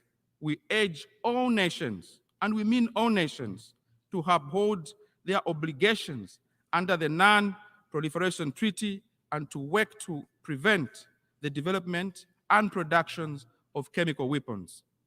Mr. President, we set our eyes on a world, we set our eyes on an agenda to set the world on a path of sustainability, of success for the next generation.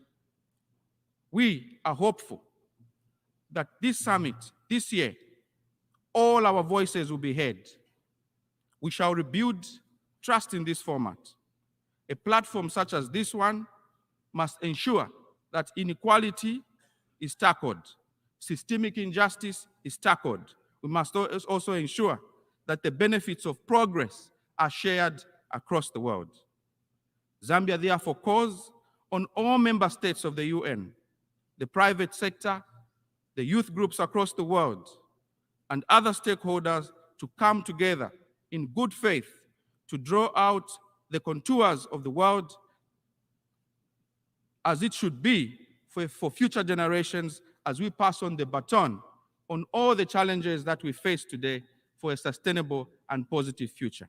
Mr. President, I thank you. I thank the Honorable Minister of Foreign Affairs and International Cooperation of Zambia. Your Excellency, thank you.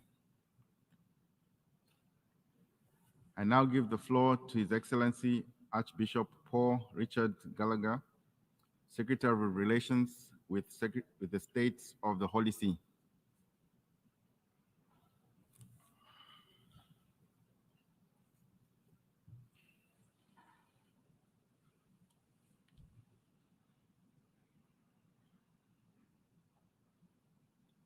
I thank the Secretary of Relations and give him the floor to speak. Your Excellency.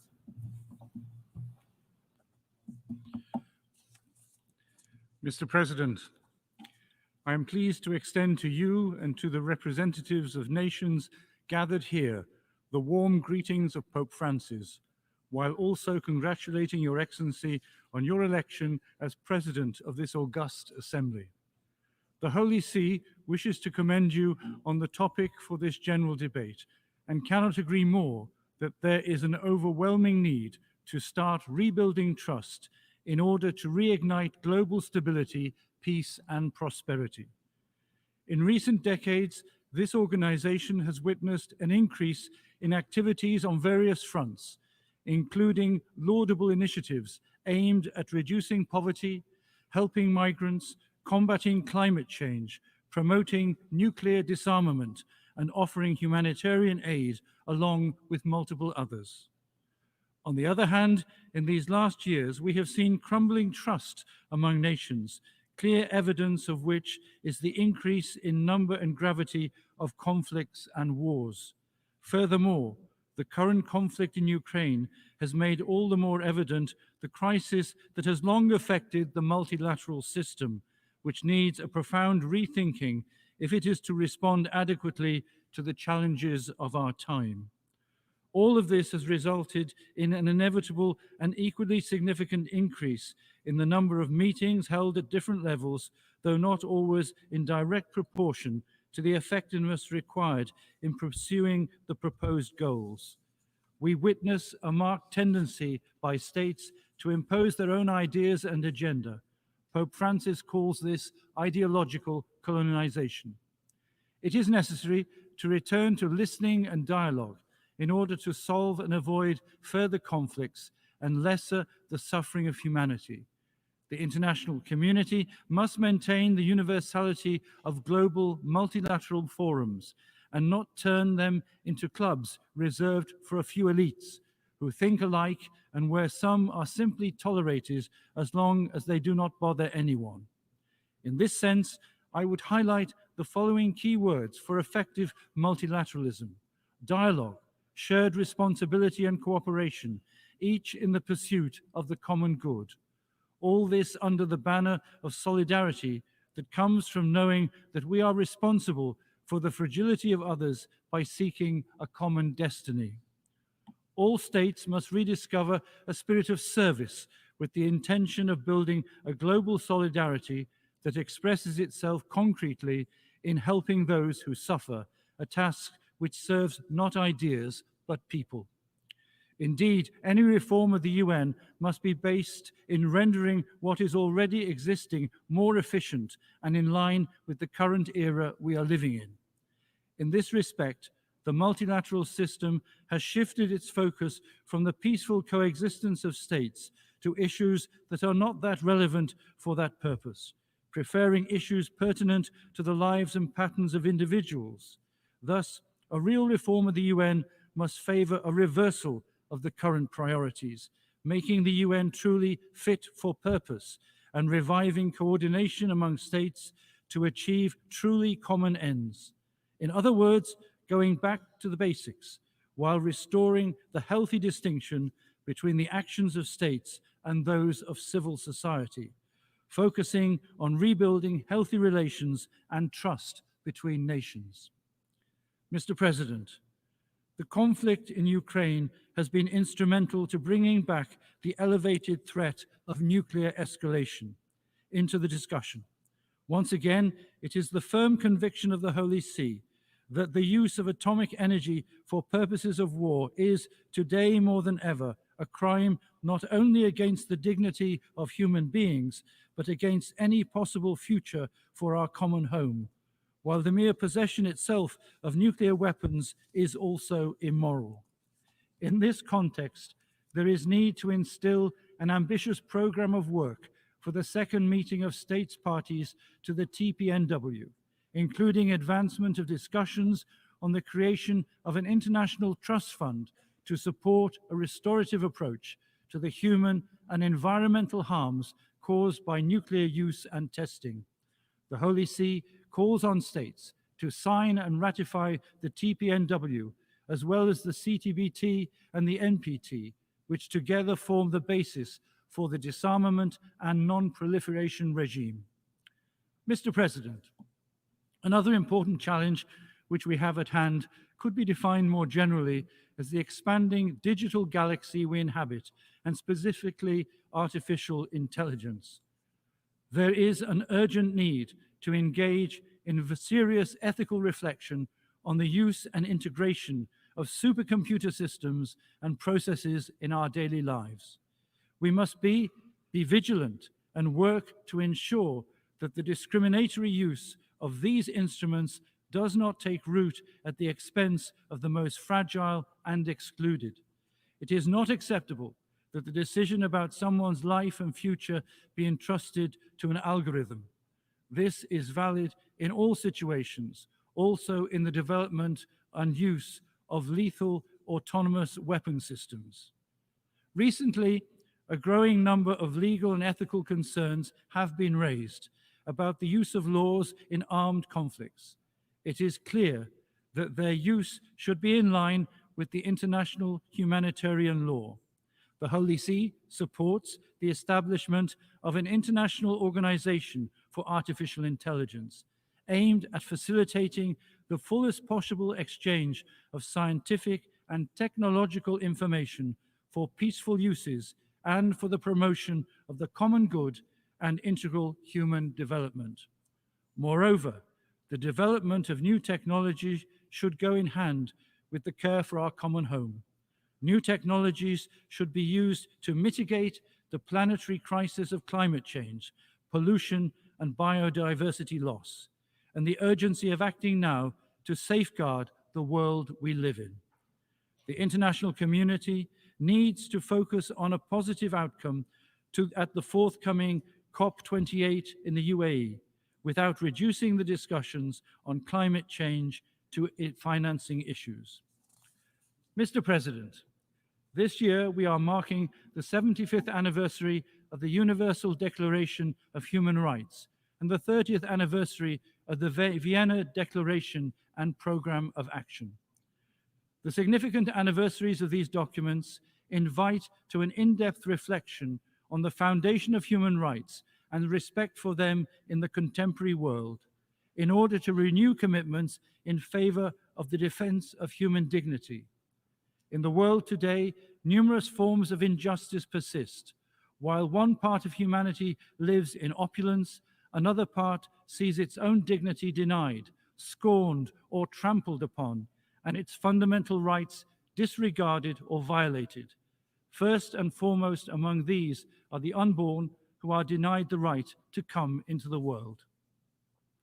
Let us never forget that the true litmus test to see if human rights are being protected is the degree to which people have freedom of religion or belief in a country. Disturbingly, we continue to live in a world where people are persecuted simply for professing their faith in public. There are many countries where religious freedom is severely restricted. Indeed, about 1/3 of the world's population lives in this condition, and the number only outright is also seems to be growing. Along with the lack of religious freedom, there is also outright religious persecution. I cannot fail to mention that 1 Christian in every 7 is persecuted. Moreover, violence against Christians is on the increase, and not only in countries where they are a minority. Even the term hate crime or hate speech is now being used subjectively and manipulated to keep people from expressing their religious beliefs, equating the practice of religion to violence. This purposefully dishonest, politically motivated agenda, especially egregious in the West, must end.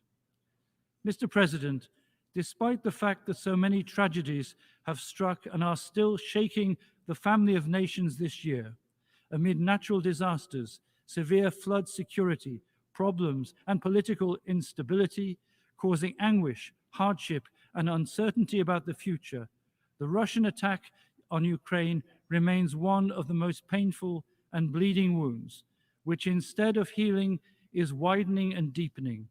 Undoubtedly, in more than 18 months of war, we have witnessed the admirable, ever-renewed commitment of so many countries to help the battered Ukraine defend its people and its territory. Unfortunately, however, this has not been accompanied by an equal effort to find ways in which the confrontation can be overcome. We remain far from true encounter and dialogue, so as to put an end to the hatred, destruction, and death, to open paths of peace and reconstruction. This is what the Holy See, apart from its humanitarian assistance, hopes for and seeks to promote with each of its countless appeals and initiatives, dependent on the cooperation of all international actors. The humanitarian situation in Syria is indeed worrying. Syrians plagued by 12 years of war, earthquake, and great poverty are once again sounding the alarm, expressing their great hardships and demanding that a solution to their sufferings be found. The Holy See, in addition to encouraging the resumption of a political process of reconciliation, calls for humanitarian emergencies not to be weighed against the rigidities of political positions, but to have the courage to look at the suffering of the people with truth and honesty, so that the international sanctions imposed on the Syrian government by the European Union, the United States, and the United Kingdom do not afflict the local population. The situation in Sudan also continues to be of great concern. Over the past 6 months, armed clashes have resulted in a high number of victims and displaced persons, as well as a very serious humanitarian crisis, increasingly distancing the prospect of achieving peace and restoring stability to the country. The Holy See makes a heartfelt appeal for the laying down of arms so that dialogue can prevail and the suffering of the population can be alleviated. The Holy See closely follows political events in sub-Saharan Africa and renews its commitment to the promotion of peace, justice, and prosperity. Local churches contribute to national reconciliation processes and act with a view to the common good, especially in the educational, charitable, and health sectors. Of particular concern in sub-Saharan Africa have been the numerous episodes of violence, as well as the frequent coups that disrupt democratic processes, cause death and destruction, and cause humanitarian and migration crises. It is painful to discover that sometimes behind episodes of terrorism and violence are also international economic interests that encourage the unjust dynamics of colonialism. In this regard, I appeal to the family of nations gathered here at this General Assembly to let the spirit of dialogue prevail, to cease all kinds of economic and financial exploitation, and to take care to foster generous and respectful international cooperation. A special thought goes to Nicaragua, with which the Holy See hopes to engage in respectful diplomatic dialogue for the good of the local church and of the entire population. The Holy See urges dialogue and negotiations between Azerbaijan and Armenia with the support of the international community, which will favor a sustainable agreement as soon as possible, thus ending the humanitarian crisis and resolving the dramatic situation in Nagorno-Karabakh. In addition, I express my condolences to the families of the victims of the explosion at a petrol station near the city of Stepnenkaret. The Holy See expresses serious concern about what is happening in Jerusalem, and in particular the attacks against the Christian communities. These episodes are not simply undermining the coexistence between the different communities, but are threatening the very identity of the city of Jerusalem, which some cannot conceive as a meeting place between the three faiths, Christianity, Judaism, and Islam. I renew my appeal not only to the international community, so that Jerusalem is not forgotten, so that the project of a holy city as a place of peace for all and of all, with a special internationally guaranteed status, is not abandoned. Mr. President, today's globalized world has brought all of us closer together, yet it has not made us any more fraternal. Indeed, we are suffering from a famine of fraternity.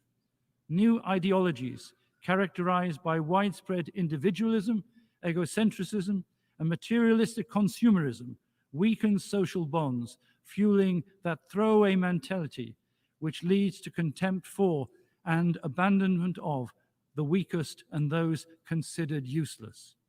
In this way, human coexistence increasingly tends to resemble a mere do ut des, which is both pragmatic and selfish. Yet the worst effect of this famine of fraternity is armed conflict and war that makes enemies of not only individuals, but entire peoples, and whose negative consequences reverberate for generations. With the founding of the UN, it seemed that the world had learned, after two terrible wars, to move towards a more stable, moving towards becoming a literal family of nations. However, it seems that we are backlogging history.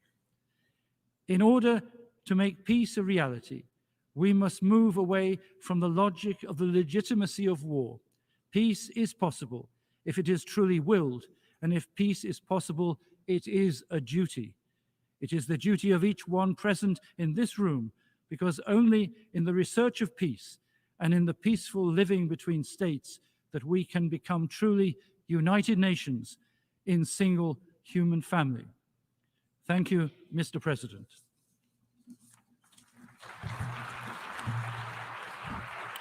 I thank the Secretary of Relations of the State of the Holy See. I now give the floor to His Excellency Bassam Sabah, Vice Minister of Foreign Affairs and Expatriates of the Syrian Arab Republic. Your Excellency.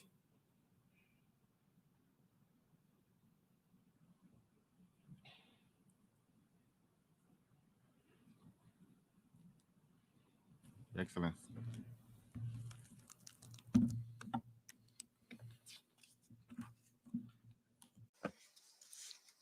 Your Excellency, Mr. Dennis Francis, President of the General Assembly. At the outset, I would like to congratulate you on your election President of the General Assembly at its current session. I would like to thank your predecessor, Mr. Chaba Karachi, for his presidency of the previous session. I also thank His Excellency, the Secretary General, for the efforts he's making to implement the provisions of the UN Charter in line with the mandate entrusted to him. Ladies and gentlemen, our world today is witnessing important transformations and an increase of serious challenges, foremost being the outbreak of devastating conflicts in many regions around the world, the continued occupation of some peoples of the world, the spread of the scourge of terrorism, declining rates of development, and a sharp rise in the rates of poverty and hunger, in addition to the catastrophic impacts of the unilateral coercive measures. That's in addition to the economic blockade policies and the negative repercussions of climate change and its related natural disasters. Confronting all these challenges is an urgent need for us all, as they reflect on the future of the generations to come. Eliminating them or mitigating their impact to a minimum requires global cooperation among member states. It also requires solidarity and concerted effort to build a new multipolar world order that achieves a new balance in international relations, including through reforming international institutions and other institutions, foremost the Security Council. It also requires true sustainable development that guarantees the benefit and well being of all peoples of the world. Mr. President, the policies of creative chaos adopted by successive American administrations in our region to serve their geopolitical and selfish interests have led to destabilization and insecurity. They work to create and exaggerate problems to ignite tension, thereby resulting in conflicts. They spent billions of dollars to demolish and destroy development achievements made over decades. They contributed to the emergence of the phenomenon of extremism and terrorism, such as the terrorist organizations ISIL and Al Nusra Front. Multilateralism, the United Nations Charter, and other relevant international agreements were not spared from this creative American chaos. Over the past 10 years, we have witnessed an increasing tendency to misinterpret and misapply the provisions of the Charter, especially Article 51 thereof.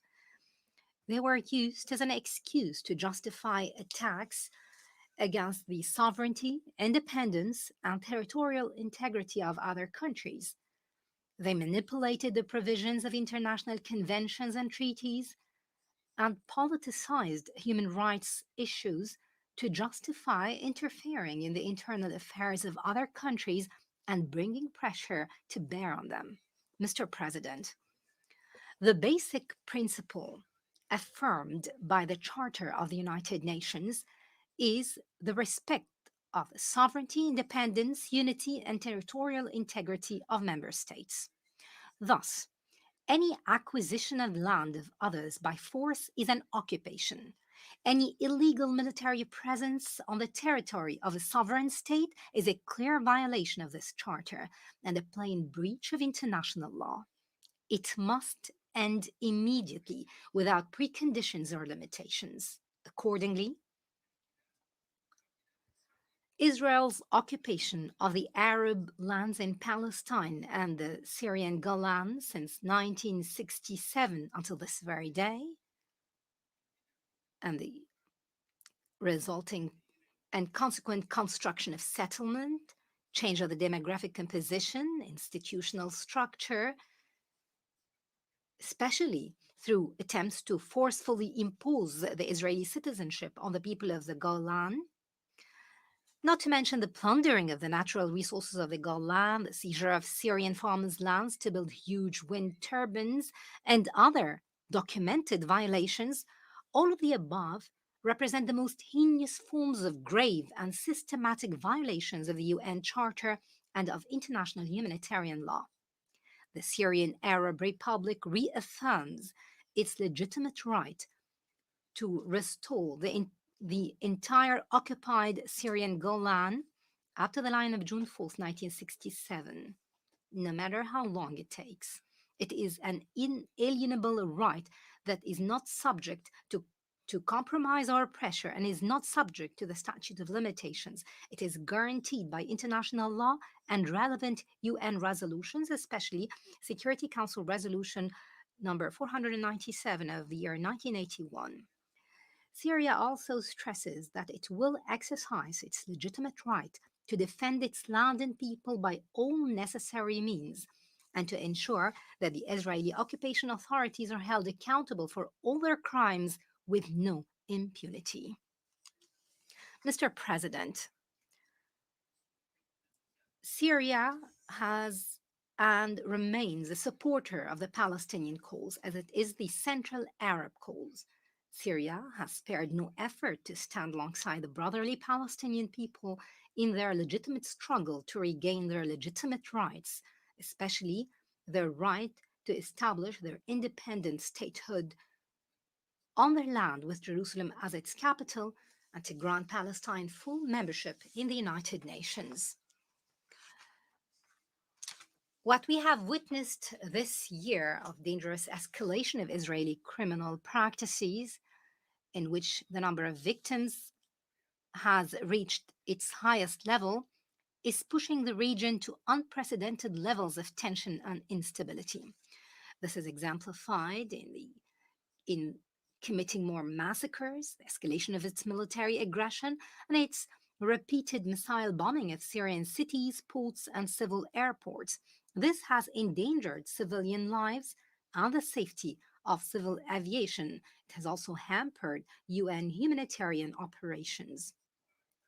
Moreover, it has continued its policies of settlement, Judaization, siege, arbitrary arrest, forced displacement, and racial discrimination in the occupied Arab territories.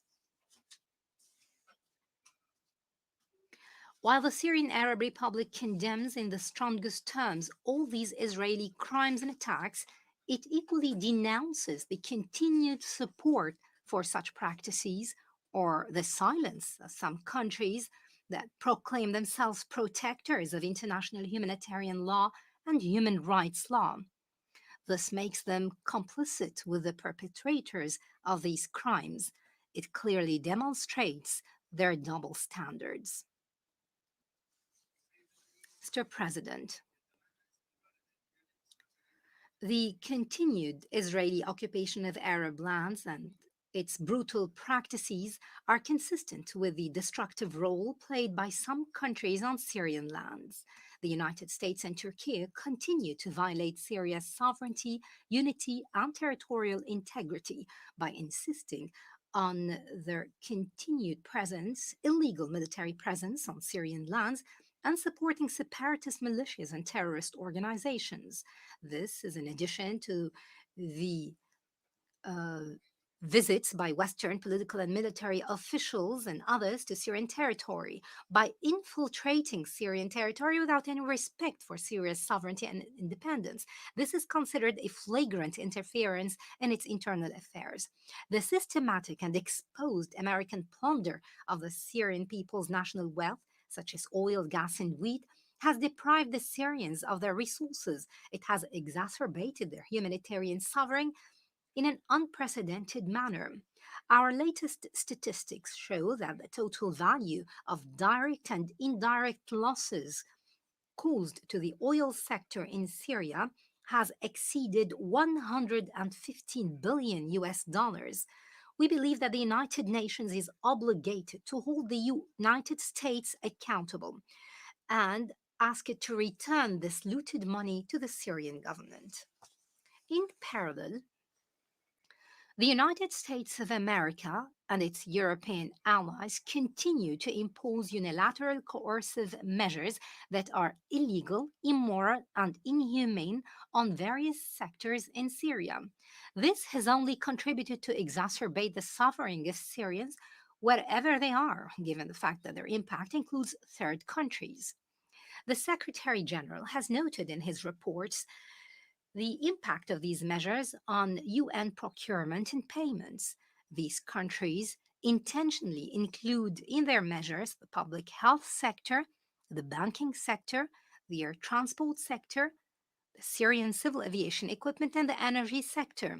It also includes banning the supply of oil and its derivatives to Syria, or the import of power plants, equipment related to power generation, or spare parts. They also include bans on importing equipment and machinery necessary for drinking water supply, irrigation, water sterilization and purification, and repair and improvement of the sewage system. The agricultural sector was not spared from these unilateral sanctions, as they included preventing the import of fertilizers and machinery necessary for agricultural production that provides food for the Syrians. Mr. President, ladies and gentlemen, Syria was one of the most stable and prosperous countries in the world. It was achieving food self sufficiency and providing all the basic necessities of life for its people in a way that was rarely seen in the region. However, the terrorist war launched against Syria since 2011 altered the situation. It caused a humanitarian crisis that was very significant. The severity was aggravated by the imposition of unilateral coercive measures. Recently, the devastating earthquake that struck Syria on February the 6th of this year added a new burden and more suffering. The earthquake destroyed hundreds of buildings, infrastructure, and service facilities. It caused thousands of victims and injuries and made tens of thousands homeless. The Syrian government has been keen to take all measures to facilitate the arrival of humanitarian aid and relief workers to all affected areas. It has granted and still grants open approvals to the UN and international organizations working in Syria to facilitate and accelerate the entry of emergency relief supplies to support the affected. It also opened by a sovereign decision a border crossing to facilitate the humanitarian response in the affected areas under the control of terrorist organizations in northwestern Syria. In this regard, the Syrian Arab Republic renews its thanks and appreciation to all countries that stood in solidarity with Syria and its people, all those who have rushed to respond to the needs of the Syrian people in light of the difficult circumstances they faced. It also expresses its appreciation to the Secretary General of the United Nations for launching the flash appeal to respond to the catastrophic repercussions of the earthquake. The Syrian government is still continuing within its limited capabilities to make every effort to address the impact of the earthquake in all four affected governorates. Last May, the President of the Republic issued a decree establishing the National Fund to support those affected by the earthquake, with the aim of providing them financial support and helping them overcome the resulting physical, material, or psychological harm. This decree represented the foundation of the basic directions and the National Action Plan approved by the Syrian government to address the repercussions of the earthquake from various aspects. And this to move from the emergency response phase of delivering relief work to the recovery phase. The Syrian Arab Republic reiterates that improving the humanitarian situation in Syria requires providing sustainable solutions to support the Syrians, especially after the earthquake. It requires increasing the size and quantity of early recovery projects in a way that reduces dependency on life saving humanitarian aid and increases the Syrians' resilience. It would also help provide conditions for a dignified and voluntary return of displaced persons and refugees to their origins. However, this requires providing the necessary funding through international donors, fulfilling the pledges they have made. Mr. President, turning to the return of refugees, Syria declares before this international organization from this podium its readiness to welcome the return of every Syrian refugee who left their home, village, or city. We call upon our citizens who were forced by terrorist organizations to seek refuge to return to their homeland. The Syrian government has taken all necessary decisions in this field. We are cooperating with the High Commissioner for Refugees and the Arab Contact Committee to reach this noble goal. In this regard, I call upon Western countries that ask refugees not to return to their homeland to stop these inhumane practices. In parallel, Syria responded positively to the efforts and initiatives presented within the framework of the political track. It supported the approach of local settlement and national reconciliation as a way to restore conditions to normalcy all over the country. This would also strengthen national unity and the cohesion of the Syrian society. It has participated in the meetings held in the Astana format. It welcomed its results and maintained communication with the Special Envoy to Syria. Mr. President, the Arab Summit held in May in Jeddah, in the Kingdom of Saudi Arabia, has made a great achievement. It restored to the collective Arab position its shine, and to the Arab joint action its momentum. During that summit, the Arab countries affirmed their support for Syria in preserving its sovereignty and territorial integrity to overcome the difficult circumstances it's going through as a result of the terrorist war launched against it and the economic sanctions imposed upon it, in addition to the repercussions of the devastating earthquake that struck the country. Syria expresses its support and solidarity with the Libyan people in facing the repercussions of the hurricane and floods that struck the country, as well as the Moroccan people due to the devastating earthquake. Syria reaffirms its support for the right of the Russian Federation to defend itself and protect its national security in response to aggressive Western policies. In doing so, they are not only defending themselves, but also the rights of all of us to reject the logic of Western and unipolar hegemony. Syria commends the constructive and responsible approach of the Islamic Republic of Iran to return to the Joint Comprehensive Plan of Action from which the USA has unilaterally and illegally withdrew. It calls upon the United States and its Western allies to meet Iran's legitimate demands. Syria supports the One China principle. It supports the positions of the People's Republic of China in confronting attempts at external interference in its internal affairs, whether in Taiwan, Hong Kong, or Xinjiang. It stresses China's inalienable right to take whatever measures and steps it decides to defend its sovereignty, especially to counter the unprecedented escalation and provocation policy practiced by the USA against it.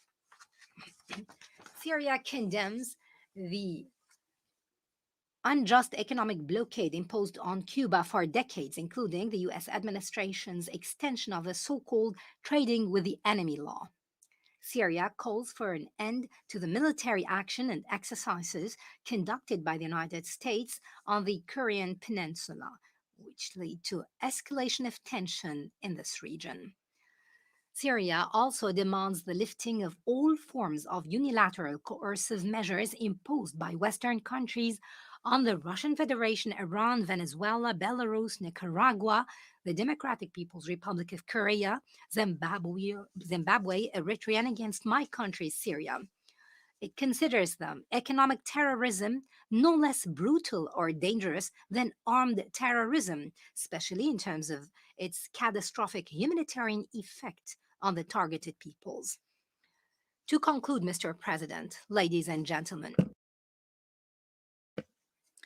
the platform of the United Nations General Assembly was created to be a platform for dialogue and public diplomacy among member states, and not a platform for leveling false accusations or launching hostile campaigns against each other. That is why we look forward to the current session of the General Assembly. Under your leadership, Mr. Francis, we look forward to it being able to fulfill the slogan you raised, that is, rebuilding trust and reigniting global solidarity, accelerating action on the 2030 Agenda and its sustainable development goals towards peace, prosperity, progress, and sustainability for all. This can be achieved by working to translate it into real and serious action that contributes to giving all countries fair opportunities that ensure no one is left behind. It would also consolidate the position and status of the General Assembly as the most representative body in the United Nations. Thank you, Mr. President.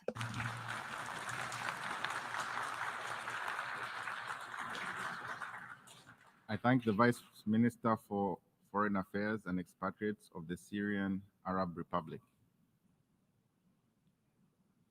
I now give the floor to His Excellency Ahmed Khalil, Minister of State for Foreign Affairs of the Maldives.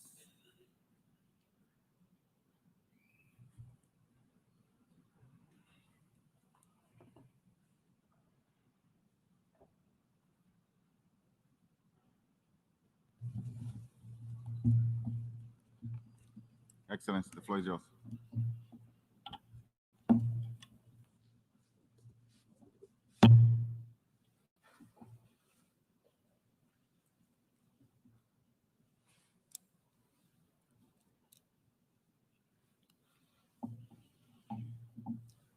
Bismillahir Rahmanir Rahim. Mr. President, Mr. Secretary General, distinguished delegates, let me begin by congratulating you, Mr. President, on your election to this important high office. It is a testament to one of our key principles, that seeds can lead and seeds must lead. I also thank His Excellency Saba Koroshi for his leadership of the 77th session of the Assembly, and commend the Secretary General for his leadership and commit our full support for his tremendous work. Mr. President, our global community today grapples with multifaceted challenges, from ongoing and new conflicts to pandemics, climate change, to food insecurities, gender-based inequalities, to intolerances. Addressing them requires recommitting to the values of peace, prosperity, progress, and sustainability. Mr. President, we firmly support your priorities. The Maldives has always been a principled and committed member of this organization. Just 5 days ago, we celebrated 58 years since we gained membership of the United Nations. In the past 58 years, the Maldives has reaped the many benefits that multilateralism has to offer. From being the poorest country on independence, we became only the third country to graduate from least developed country status. We have assumed leadership roles, and our track record, our credentials, and our achievements speak for itself. We have demonstrated that size, no vulnerability holds us back, but hope, commitment, and our principles drive us forward. We have approached every session of the General Assembly in this same spirit. And for the 78th session, the Maldives wishes to highlight 6 areas of focus that will guide our engagements in this crucial body. Mr. President, first, we will work towards ensuring a more fair, just, and equitable multilateral system, one that caters to everyone, but especially its weak and the smallest. Small states deserve a seat at the table. We have the most to gain from multilateralism and indeed the most to lose. Small states know that a rules-based international order, one where all states have an equitable voice, is essential. Small states know that shared problems can only be solved through shared solutions. Small states stand up for principles because it is those principles that will safeguard at our time of need. Small states like the Maldives have therefore always looked at ways to contribute. This is why we have put forward our candidatures to the Security Council for the term 2033 to 2034, the Economic and Social Council for the term 2027 to 2029, and to the Committee on the Rights of the Child for the term 2025 to 2029. Enhancing the representation of small states at decision-making bodies is essential to ensure that these organizations lives up to its ideal to leave no one behind. A fair, just, and equitable multilateral system also requires the revitalization of the United Nations as a whole. At the forefront of this revitalization is the much-needed reform of the Security Council, a goal the Maldives has advocated for from the very beginning. In 1979, we were amongst the 10 countries that requested for the inclusion of an agenda item on the question of equitable representation and expansion of the Security Council in the work of the General Assembly. Today, we reiterate our calls to increase the number of both permanent and non-permanent seats while ensuring equitable geographic representation. We reiterate our call for a dedicated seat for small island developing states in an expanded Security Council. We believe that this will make the Council more responsive and responsible. Mr. President, second, we must contribute to climate crisis. Warming beyond 1.5 degrees Celsius will lead to catastrophic ecological loss, causing severe damage to our lives and livelihoods. We have recognized that climate crisis is a threat to security, to development, and human rights at multiple platforms. We are proud to have led the work towards the adoption of the landmark resolution recognizing the human rights to a clean, healthy, and sustainable environment, a milestone we celebrated in this very hall last year. Domestically, we will continue to display strong and ambitious climate action. We have a net zero target of 2030. We are conserving and protecting parts of our ocean marine species and coral reefs.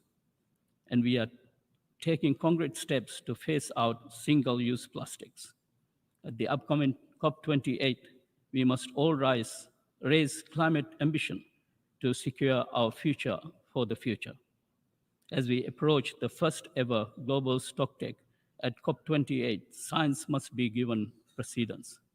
We must make an urgent call to close the gap between ambition and implementation. A definitive roadmap to reduce emissions is in line with the Paris Agreement's main goals is crucial. We must also see adaptation as a universal challenge and demand adequate financing. We must operationalize and capitalize the loss and damage fund and scale up existing funding arrangements. Given the inherent link between climate and the oceans, we must also do more to protect this vast and important resource. As a large ocean state, we have an added responsibility to protect the ocean and its marine resources, a responsibility many of us share. We have seen the value of working together to fight climate change and protect our environment. Earlier this year, we asked the International Court of Justice for an advisory opinion on the obligation of states with respect to climate change. This is the historic Kunming-Montreal Global Biodiversity Framework was adopted, promising to deliver for nature. The historic BBNJ agreement was adopted, and we call for international support to build capacity in implementing provisions of the agreement. We also call for ambition during the intergovernmental negotiations to develop an internationally legally binding instrument to end plastic pollution. It is time to turn agreements into action. Mr. President, our third priority area is to renew our commitment to the 2030 agenda with the provision of adequate and sustainable financing for development. The SDG Summit and the high-level dialogue on financing for development have already expressed our collective commitment towards addressing these issues. Today, we stand at the midpoint of the implementation of the 2030 agenda. The Maldives showcased its progress, presenting our second voluntary national review in July at the high-level political forum. We identified that physical and digital connectivity can accelerate our achievement of the 2030 agenda.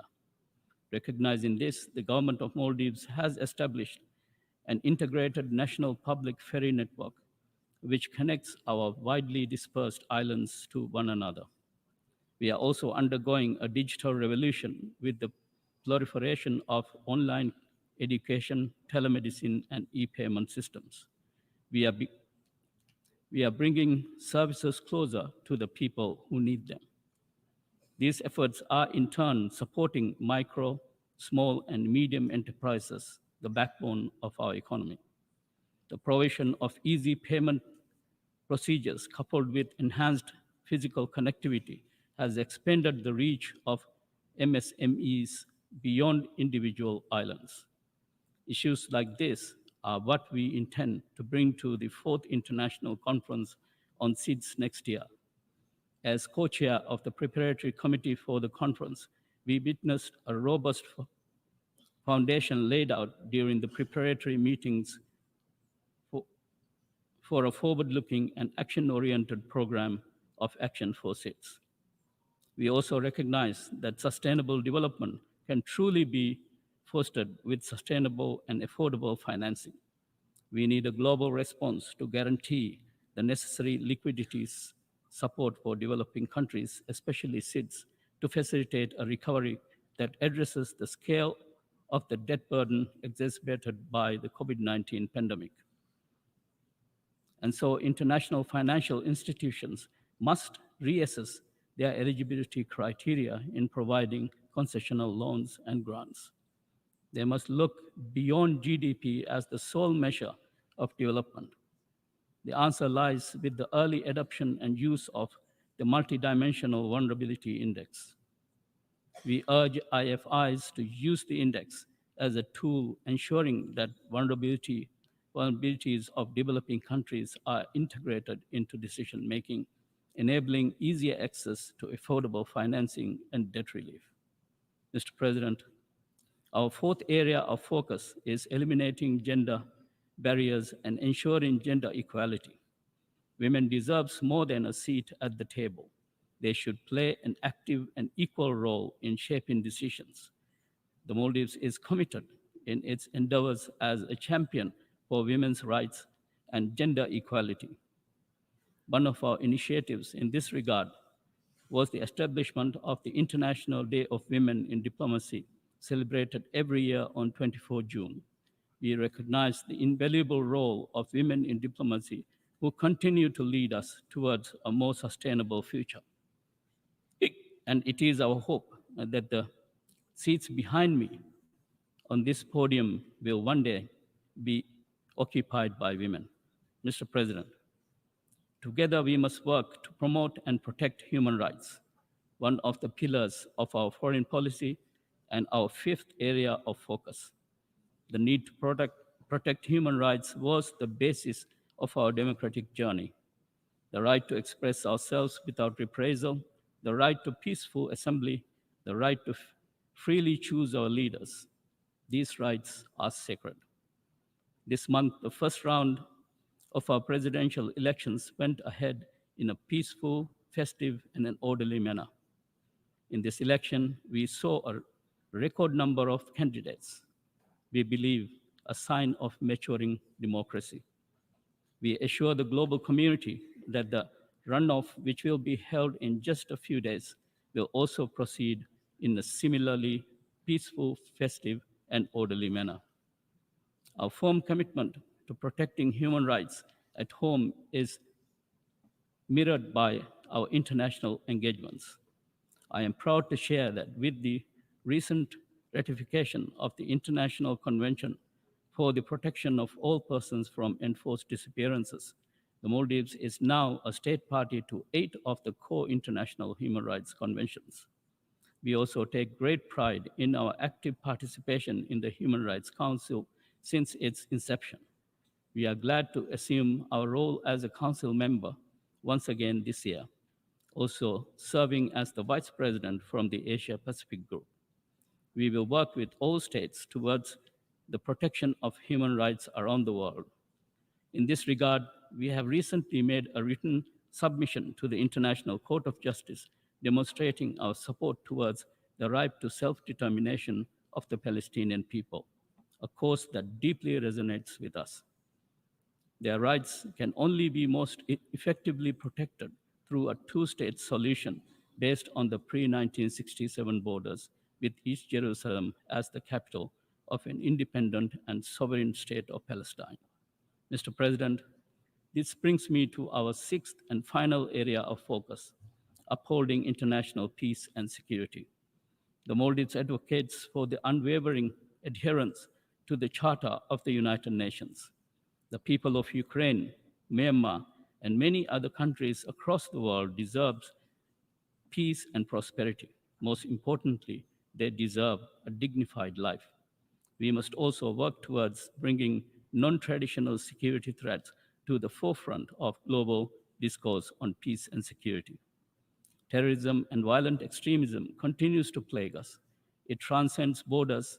It has no single face or faith. As such, the Maldives remains resolute in its unwavering commitment to countering terrorism and extremism. We condemn the repeated and public acts of the desecration of the Holy Quran in some European countries. The repeated and public acts of the desecration of the Holy Quran cannot be justified under the guise of freedom of speech and expression, and is of grave concern. It is necessary to combat the rise of Islamophobia and hate speech through concerted global action. We will also continue to raise our voice on the links between climate change and sea level rise and peace and security, which are becoming more and more apparent. Mr. President, mutual respect and deep-seated cooperation are the cornerstones for effectively addressing our collective challenges. Together, we have the potential to achieve peace. Together, we can chart new paths towards sustainable development. And together, we can leave behind a future that is better than what we found. The Maldives will continue to collaborate with all our fellow nations in the international community, united in our shared commitment to deliver that vision. I thank you, Mr. President. I thank the Minister of State for Foreign Affairs of Maldives. I now give the floor to His Excellency Dennis Ronald Moncada Colindres, Minister of Foreign Affairs of Nicaragua.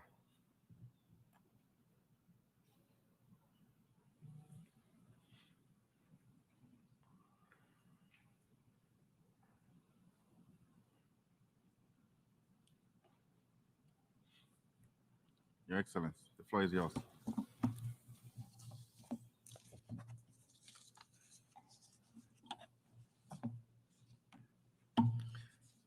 Señoras, señores, el compañero.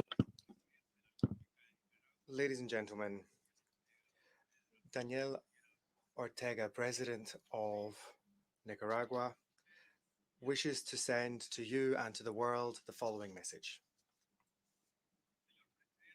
Mr. President, brother and sister delegates, the people of Nicaragua salute the peoples represented in this 78th General Assembly of the United Nations, with their heads held high as always, because we have managed to live overcoming all the tragedies and catastrophes inflicted by the history of domination, cruelty, intervention, occupation, and interference in all aspects of our life, including our electoral processes, intervened in by the empires and their economic and military might,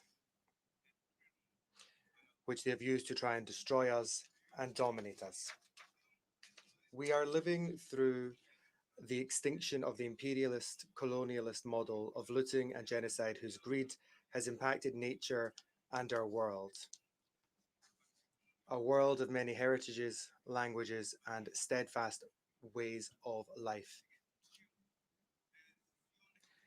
In these times of decision and substantive change, and in order to recover all of our rights and values in the face of overwhelming criminal greed of colonialism and imperialism in all their manifestations, Nicaragua continues to engage in all the battles of genuine freedom for light and the truth that cannot be concealed. We are the immense and invincible force of a courageous new world, of peoples who do not allow themselves to be separated from hope or faith, And from our growing spiritual strength, we demand respectful cooperation, solidarity, and human fraternity, so that everything may change, be transformed, and we may live peacefully and securely, working and prospering in our own sacred land in shared destiny and prosperity. This world, which has now stood up and has started to make its way, claiming its own voice and identity, its ancestral and current knowledge, this world of a culture of peace, has spoken at the 78th United Nations General Assembly to continue with ever greater self-assurance and certainty, sowing, cultivating, and harvesting the indispensable transformations. Even at this United Nations, whose nature has been distorted,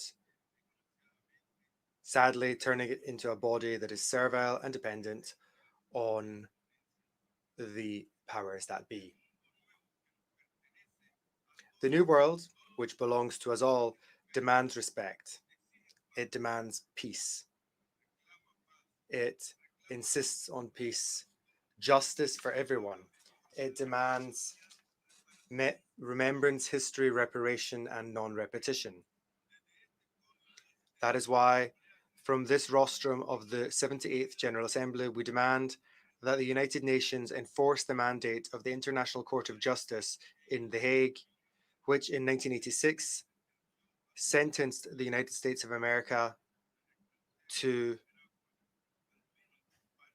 compensate Nicaragua, at least in part, for the costs of the destruction, permanent aggression, pain, and suffering of hundreds of thousands of families during the insane and vengeful war imposed on our country and our people in what was then called the counter-revolution. Of course, this will not restore lives. It does not alleviate the broken hearts of so many families and individuals, but at least it allows for rebuilding for all Nicaraguans the economic, social, productive, cultural infrastructure which those responsible shattered with their grotesque intervention, but which, as always, every time, was defeated by the honor, integrity, and glory of Nicaragua's spirit, by the grace of God. Sandino lives in each of these victories against nefarious and diabolical imperialism.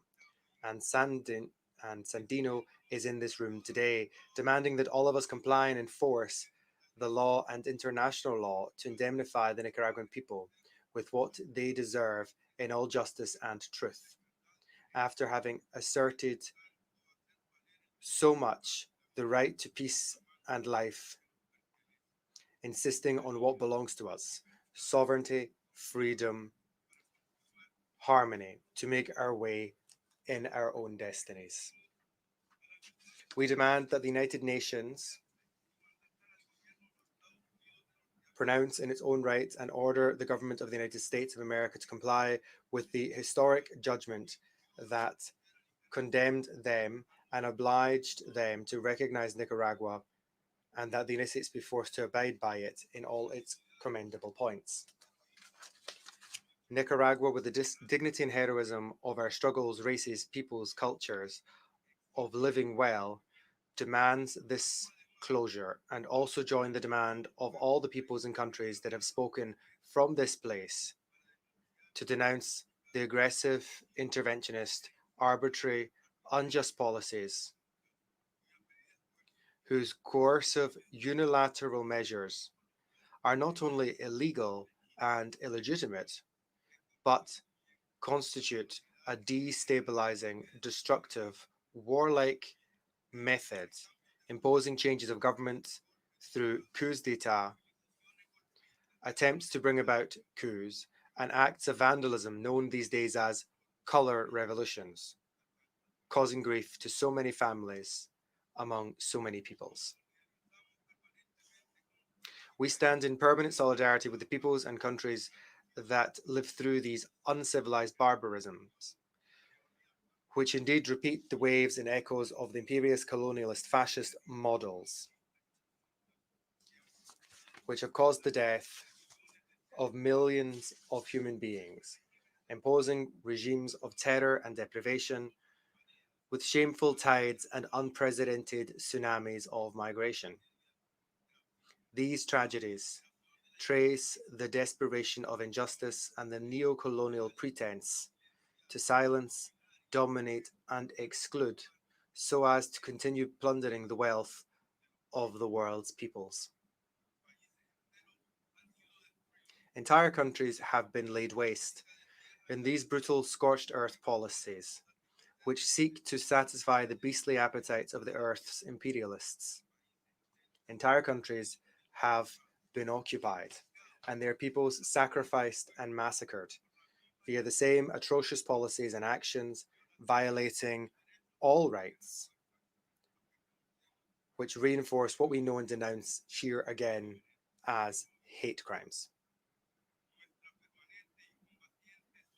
Our permanent and combative solidarity with the Palestinian people, the Syrian people, the Sahrawi people, the Eritrean people, the people in all those places that have wanted to create fascist and neo-Nazi enclaves. Our permanent and combative solidarity to all the peoples in struggle in Africa, Asia, and Latin America. We are peoples and countries that resist and fight the blockades, the economic warfare, the systemic and permanent intervention in the social, cultural, economic, and political life of all of our institutions. As you note, more and more violations of all rights on top of one another. Our combative solidarity with the people of Cuba, with Martí, Fidel, Raúl, Miguel Díaz-Canel, over 62 years of murderous blockade. Our combative solidarity with the Bolivarian Republic of Venezuela, where Chavez lives on, the struggle goes on, and where Nicolás has defeated all attempts at destruction. Our combative solidarity with the peoples and governments of our Central American region that do not bend the knee in the struggle for security, for peace, so as to confront and conquer the hell of poverty. Our solidarity with Honduras and its brave president, Xiomara Castro. Honduras, our fraternal neighbor, where Morazán and Sandino prevailed, our family, fraternal embrace, always in solidarity. Our combative solidarity with Bolivia, the great people of Tupac Katari, who are moving ahead amidst the same threats as always, with the people of Argentina and their sovereign rights over the Malvinas Islands, with Puerto Rico, brave and unstoppable in their just struggle for independence. Our strength is with the People's Republic of China, the power that today shows the world and the human family how solidarity, respectful cooperation, generous brother and sisterhood can be practiced and lived between older brothers and sisters, younger brothers and sisters, but all as one big family with a common destiny, such that we may fight to overcome the actions of dispossession and economic stagnation and poverty imposed as it is on so many peoples. Our active and combative solidarity with the Democratic People's Republic of Korea in its historical battles for sovereignty and rights. To the people of Belarus, always dignified and in solidarity, our respect and recognition. Our solidarity and combative strength with the historic struggles waged by the Russian Federation for peace and security, for a world that we must all defend from the growing threats of empire and their neo-Nazi policies, their fascist emblems and contents, which intend to return us to the perversion of expansionism and wars of domination, which left millions of dead and families destroyed around the globe. Our support to the Russian Federation is an unwavering support and an inescapable human alliance for security, dialogue, and harmony, essential, irreplaceable for the human community. Our solidarity and accompaniment with the Islamic Republic of Iran, another example of sharing and coexisting with peoples ravaged by imperial greed. Despite the incessant, excessive, and infernal arrogance of those who think they are superior, we reaffirm it here today.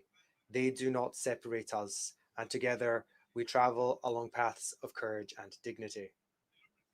Mr. President, ladies and gentlemen delegates, from this forum, we demand respect for the United Nations system in order to return to its founding values. In this other world where we learn, keep ourselves abreast, and continue defending just, sovereign, self-defined models based on the maxim respect for the rights of others is peace. Ex-Tercel Commander Human Chavez Frias had already expressed this before the United Nations General Assembly in 2005. He said the United Nations must be refounded, and this was taken up by Nicaragua's Foreign Minister of Dignity, Miguel de Escoto, also President of the United Nations General Assembly, when in 2008 he raised the urgency of refounding the United Nations to serve the world's peoples. The United Nations has just held a meeting of heads of state and government of the G77 plus China in Cuba, which reached agreements of fundamental importance for the world, agreements that must be taken on board and fulfilled so that, with a consciousness of freedom and of the brother and sisterhood of the human family, we can continue to break the chains of slavery and dependence, of submission and subordination, of servile obedience, which the selfish, ambitious, and perfidious colonial imperial interest intends, even at this stage in history, to continue imposing on us.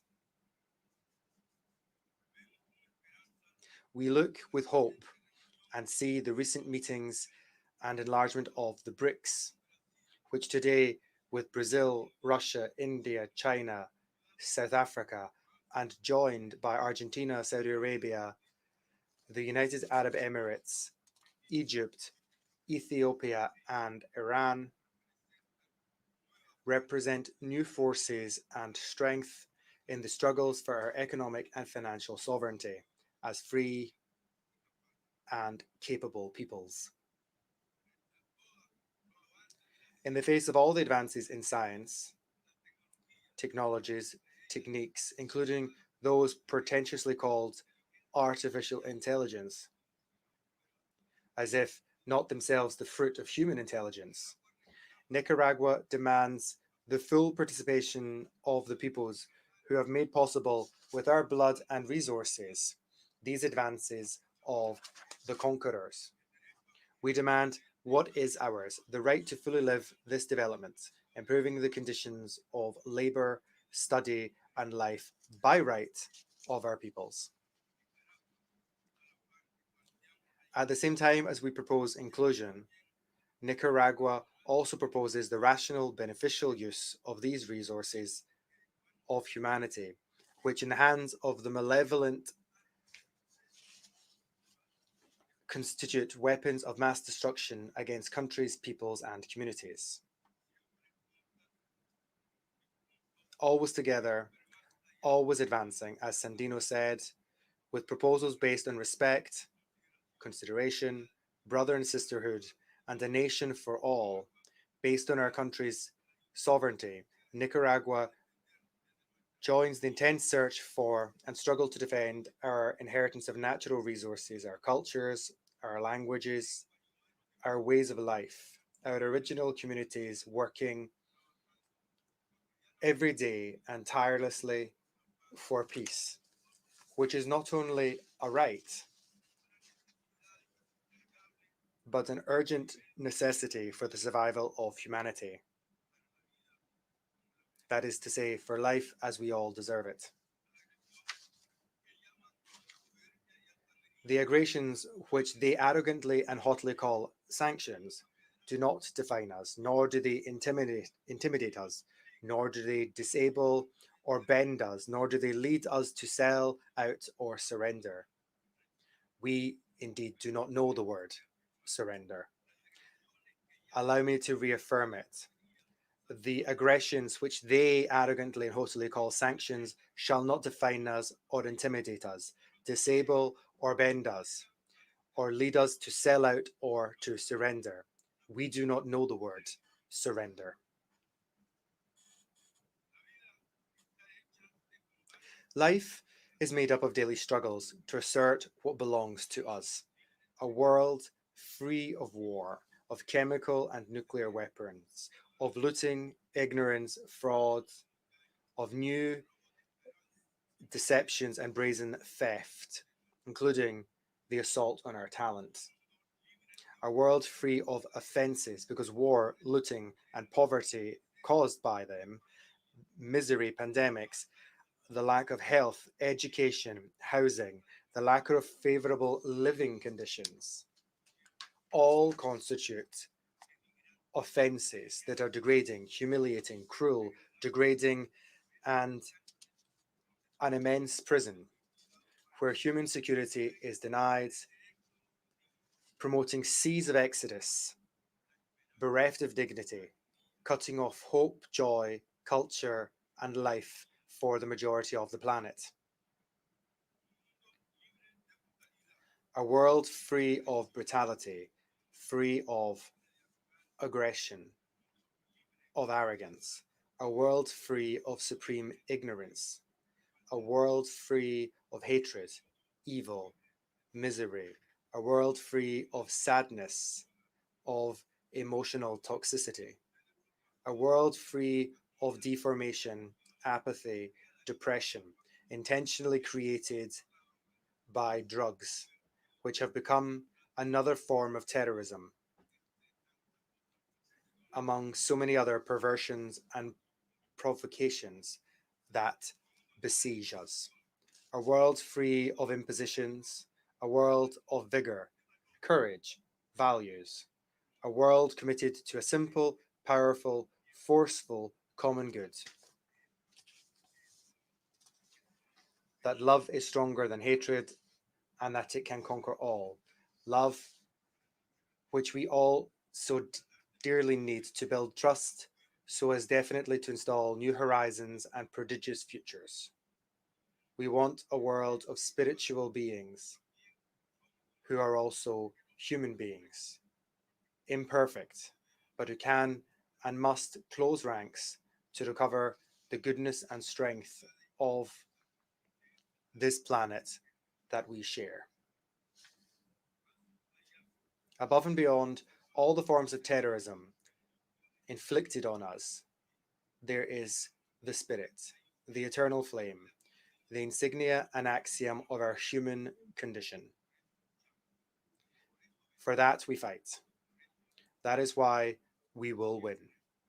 And because of this, we will overcome. Written in Managua, 26 September 2003, Daniel Ortega Savera, Rosario Murillo. Thank you very much. I thank the Minister of Foreign Affairs of Nicaragua. I now give the floor to His Excellency Song Kim, Chair of the Delegation of the Democratic People's Republic of Korea.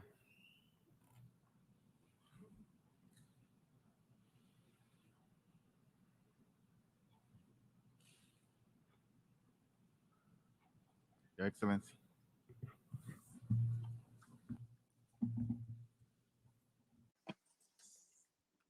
Mr. President, Mr. Secretary General, distinguished representatives, allow me first of all to congratulate you, Mr. Dennis Francis, on your election as President of the 78th session of the United Nations General Assembly.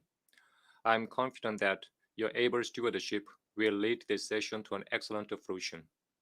I'd also like to appreciate Mr. Chaba Korosi, President of the 77th session of the UN General Assembly, for his active efforts devoted to ensure the success of the previous session.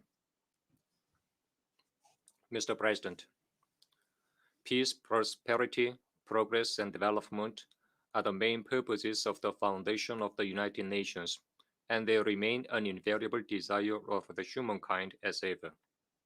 Thanks to the joint efforts of the international community, the global public health emergency is terminated. However, the world has yet to be freed from the socio-political instability incurred by the malignant pandemic crisis COVID-19. This year, disaster-prone abnormal climate such as El Nino caused extreme high temperature, drought, destructive forest fire, and heavy rains in many countries and regions around the world, resulting in enormous human and material losses. It once again reminds us of the fact that the climate change is a pressing common task to which we should no longer remain indifferent. To make matters worse, some UN member states are instigating confrontation between camps and bloc forming in pursuance of hegemony and self-profit. Because of their prejudiced behavior, conflict and bloodshed among nations, forces, ethics, and religious sects continue unabated in the international arena. In order for humanity to successfully achieve the goals of the 2030 Sustainable Development Agenda, braving through all these crises and challenges, we should seek correct ways and means to solve the problems while defending multilateralism under the UN and promoting unity and cooperation among countries on the basis of the international law and fundamental principles governing the international relations. Mr. President, this year, the Democratic People's Republic of Korea created its 75th founding anniversary. Recollecting its 75-year history of the DPRK, which has firmly safeguarded the dignity and sovereignty of the country and nation, and has laid solid foundation for self-respect and prosperity, even in the face of manifold trials and challenges, our people are firmly convinced of its thriving future to be more powerful. Challenges and trials of various kinds faced by the world in recent years created innumerable hardships and difficulties for the DPRK as well. But the government of the DPRK achieved encouraging and progressive and proud successes one after another in all sectors, including economic construction and improvement of people's living standards, overcoming the difficulties on its initiative by positive efforts. As the malignant disease mutates into new variants with a high transmission and immunity evasion and continue to threaten the existence and development of humankind, it controls and manages the anti-epidemic situation in a stable manner, relying on scientific and transparent anti-epidemic policy and entire people's strong unity of a voluntary action. It is also accelerating the building of the state anti-epidemic capacity to successfully counter any future health crisis in a proactive manner. It has put considerable efforts into developing all sectors of the country in a simultaneous and balanced way. Thus, all sectors of economic construction are showing clear growth trend, and the agricultural sector opened up a prospect for increased stable production even under the favorable weather conditions. Providing the people with affluent and civilized living conditions is the supreme principle that governs the activities of the Workers' Party of Korea and the DPRK government. Their people-first policy has ensured that ordinary workers are distributed with numerous modern dwelling houses free of charge this year too, as in the last year, and all children in nurseries and kindergartens are regularly given dairy products on a daily basis at the state expense by the well-established orderly system. The DPRK government has made dynamic efforts to cope with ever-worsening climate change and disaster-prone abnormal weather conditions. As a result, protection and improvement of the country's land and ecological environment are powerfully promoted on a nationwide scale, and the material and technical basis needed for building state resilience against disasters laid from the long-term perspective. The achievement made in national economic development and improvement of the people's livelihood, even amidst harsh conditions, is a precious fruition of a patriotic and devoted efforts of the entire Korean people, striving to bring earlier a happy future for themselves and prosperity by dint of self-reliance and self-development. Mr. President, for the Korean people aspiring to a perfect and substantial attainment of the grand objectives for overall national prosperity, it is the first and foremost requirement for them today to defend the security environment and development interest of the state. However, high-handed and arbitrary practices of some member states have created unpleasant situation on the Korean Peninsula this year that runs counter to the theme of the current session, oriented towards peace, prosperity, and progress for all. Owing to the reckless and continued hysteria of nuclear showdown on the part of the United States and its foreign forces, the year 2023 has been recorded as an extremely dangerous year, that the military security situation in and around the Korean Peninsula was driven closer to the brink of a nuclear war. From the beginning of the year, the United States and the Republic of Korea made hysterical remarks of confrontation, such as end of the regime and occupation of Pyongyang, in flagrant violation of the principles and purposes of the United Nations Charter.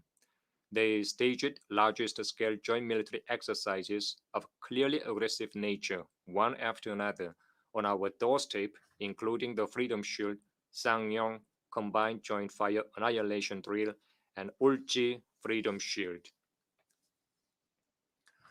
After fabricating the so-called Nuclear Consultative Group in April, committed to the planning, operation, and execution of a preemptive nuclear strike against the DPRK, the United States is now moving on to the practical stage of realizing its sinister intention to provoke a nuclear war by frequently dispatching strategic nuclear submarines and strategic nuclear bombers carrying nuclear weapons in and around the Korean Peninsula for the first time in decades.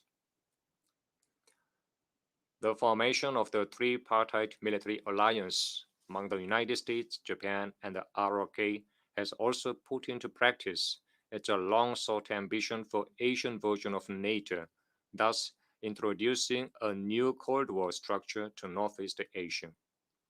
Mr. President, the current dangerous situation on the Korean Peninsula is attributable to the United States in its attempt to realize its ambition for hegemony by all means, overestimating its powers. But due responsibility also lies with the incumbent ROK ruling forces that try to impose the scourge of nuclear war on the nation, obsessed with pro-US submission and fratricidal confrontation. Only a few days ago, at this very place, Yoon Suk-yeol unreasonably denounced our just and legitimate measures to enhance national defense capabilities, and even went further to make provocative remarks about the normal development of cooperative relations among our friendly neighbors. Development of equal and reciprocal relations between and among independent sovereign states is not an issue for the ROK to interfere in. It is no more than a colony of the United States. Ever since the current puppet government came to power, the whole area of the ROK turned literally into a military colony of the United States, powder keg of war and military outpost due to its psychophonic and humiliating policy of depending on outside forces, and the Korean Peninsula is in a hair-trigger situation with the imminent danger of a nuclear war outbreak. The reckless acts of the US and its foreign forces are exerting irreversibly destructive impact on the regional political military situation and security structure as they drive the situation of the Korean Peninsula into actual armed conflict. Given the prevailing circumstances, the DPRK is urgently required to further accelerate the buildup of its self-defense capabilities to defend itself impregnably. It is only too natural that the more reckless military moves and provocations of the hostile forces are intensified, threatening the sovereignty and security interests of our state, the more our endeavors to enhance national defense capabilities would increase in direct proportion.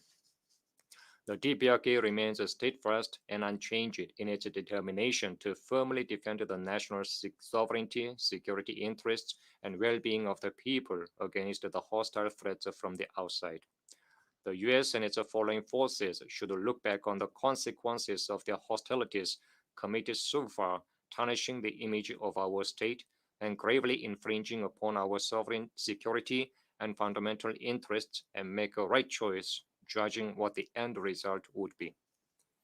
Mr. President, Comrade Kim Jong-un, President of the State of the Democratic People's Republic of Korea, said, "We should not tolerate the imperialist moves of aggression and war against sovereign nations. Instead, we should struggle to ward off the danger of war and defend global peace and security." Now, the United States is arbitrarily judging other countries by its unilateral hegemonic values, and it is imposing inter-camp confrontation upon them, creating deep division and conflict among states. As the US is seeking political military collusion on an unprecedented scale for alleged cementing alliance and reviving and expanding worldwide such aggressive military bloc as NATO, whose days are numbered, the world is now faced with the worst security crisis after the World War II. No country or region in the world can be said to be secure as long as there exist high-handed acts of dominationist forces posing a threat to other nations' security, while scheming and inciting bloody confrontation, coup d'etat, and war in different parts of the planet in pursuit of the hegemony and expansion. The current reality urgently demands the United Nations to strictly adhere to the principles of impartiality and objectivity, and to fulfill responsibly its mission and role enshrined in the UN Charter, in keeping with its mission to save the present and future of the humanity from the scourge of war and realize international justice. The issue should be addressed before anything else in the UN activities is to ensure that the Security Council is not allowed to be used as an instrument of specific forces for pursuing their geopolitical purposes, but strictly observes the principles of objectivity, impartiality, and equity, befitting its heavy responsibility for maintenance of international peace and security. It was only a month ago when the UN Security Council disgracefully convened meetings to debate as separate agenda items the legitimate right to satellite launch and human rights issue of the DPRK, a full-fledged UN member state. It is nothing more than an insult to the spirit of the UN Charter and deliberate negligence of its mission that the UN Security Council put on the table the just and independent right of a sovereign state and groundlessly took issue with the human rights situation of an individual country.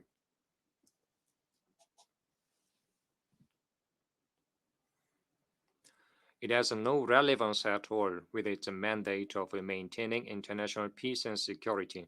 On the contrary, the UN Security Council has never expressed concern of the US and its foreign forces' nefarious nuclear war exercises against the DPRK and continued deployment of strategic assets which clearly constitute a threat to peace and security of the Korean Peninsula and the rest of the world.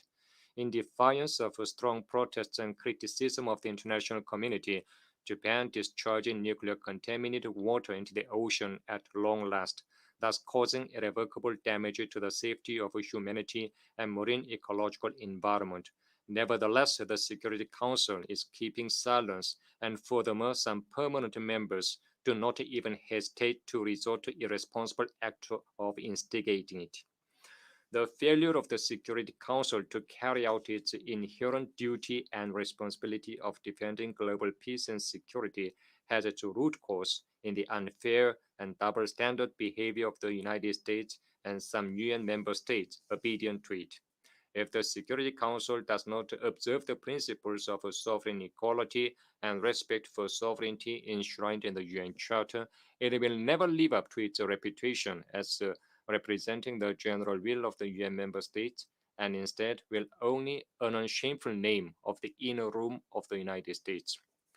In order to prevent the high-handedness and arbitrariness of specific forces, including the US in the Security Council, it is essential to reform the West-led irrational structure of its membership, and to this end expand and strengthen the representation of developing countries, which make up the absolute majority of the United Nations.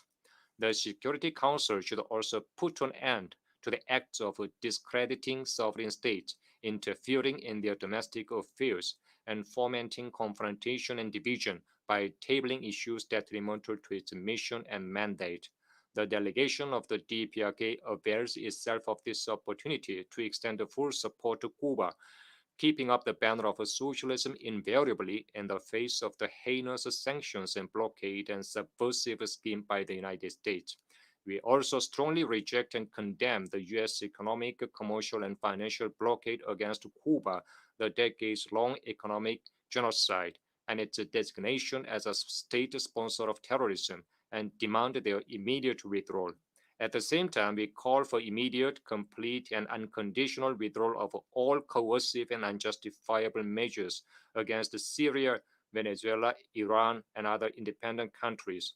We also express our invariable support for and solidarity with the Palestinian people in their righteous cause to regain their legitimate national rights, including establishment of an independent state with East Coast as its capital. Mr. President, distinguished representatives, independence, peace, and friendship are the foreign policy ideals consistently maintained by the Democratic People's Republic of Korea. The DPRK will in the future too forge unity and cooperation with all countries and nations that aspire after independence and love justice, while opposing and rejecting aggression, intervention, domination, and subordination, regardless of differences in ideals and systems. We will also expand and develop diversified exchanges and cooperation with the capitalist countries as well that respect our country and are friendly to us. Thank you.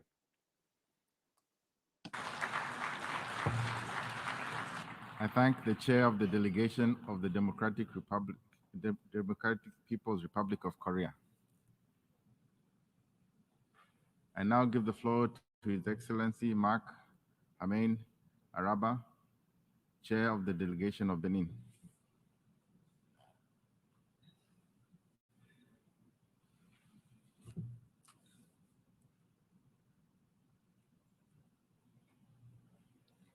Your Excellency, you have the floor.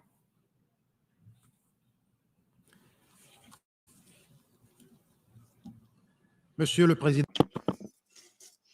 Mr. President of the 78th session of the General Assembly, ladies and gentlemen, heads of state and government, Mr. Secretary General, ladies and gentlemen, heads of delegations, distinguished delegates, ladies and gentlemen, the great honor and privilege fall upon me on behalf of Mr. Patrice Talon, President of the Republic of Benin, to speak on behalf of him as follows, and I quote, "It is my pleasure to start by expressing my warm congratulations to you, Mr. President, on your brilliant election to the presidency of the 78th session of the General Assembly, and express my wishes to you of full success in accomplishing this great task. I take this opportunity to also address my congratulations to your predecessor, His Excellency Mr. Kazwaza Korosi, and Benin is very pleased to have seconded him as a vice chair, and would like to congratulate him on the remarkable manner in which he presided over the work of the 77th session. I could not conclude my initial remarks without thanking His Excellency Mr. Antonio Guterres, Secretary General of the United Nations, for his active and constant commitment to achieving the noble objectives of our common organization in the context of a number of pressing challenges today more than ever. Mr. President, here we are once again gathered in the context of the general debate, an annual meeting of the community of nations, not just to discuss burning issues of current affairs around the world, but especially to provide political orientation to make it possible to create a viable consensus as to the means of resolving these issues. Before I begin, I wish to address my warm greetings from my government and the Benin people as a whole.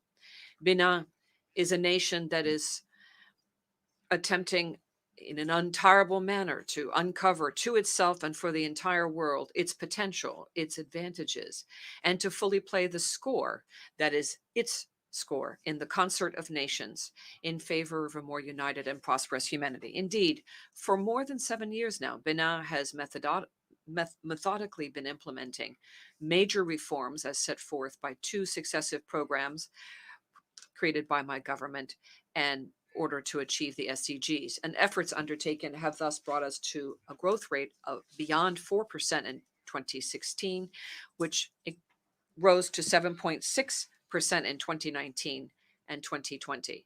And to integrate, become a part of, through this growth, the middle income country group.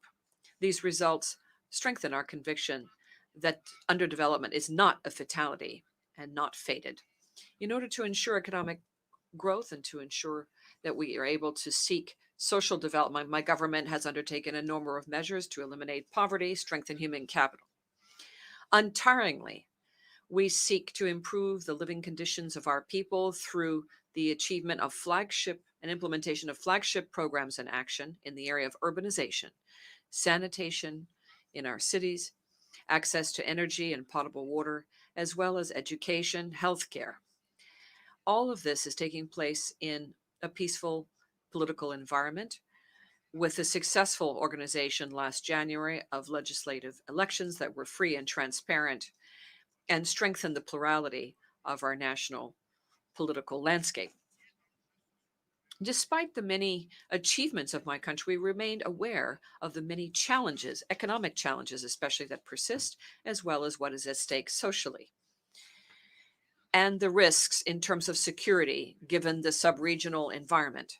Mr. President, Benin is located in West Africa and must grapple with a series of complex challenges and a complex dynamic, especially in the area of security and political stability.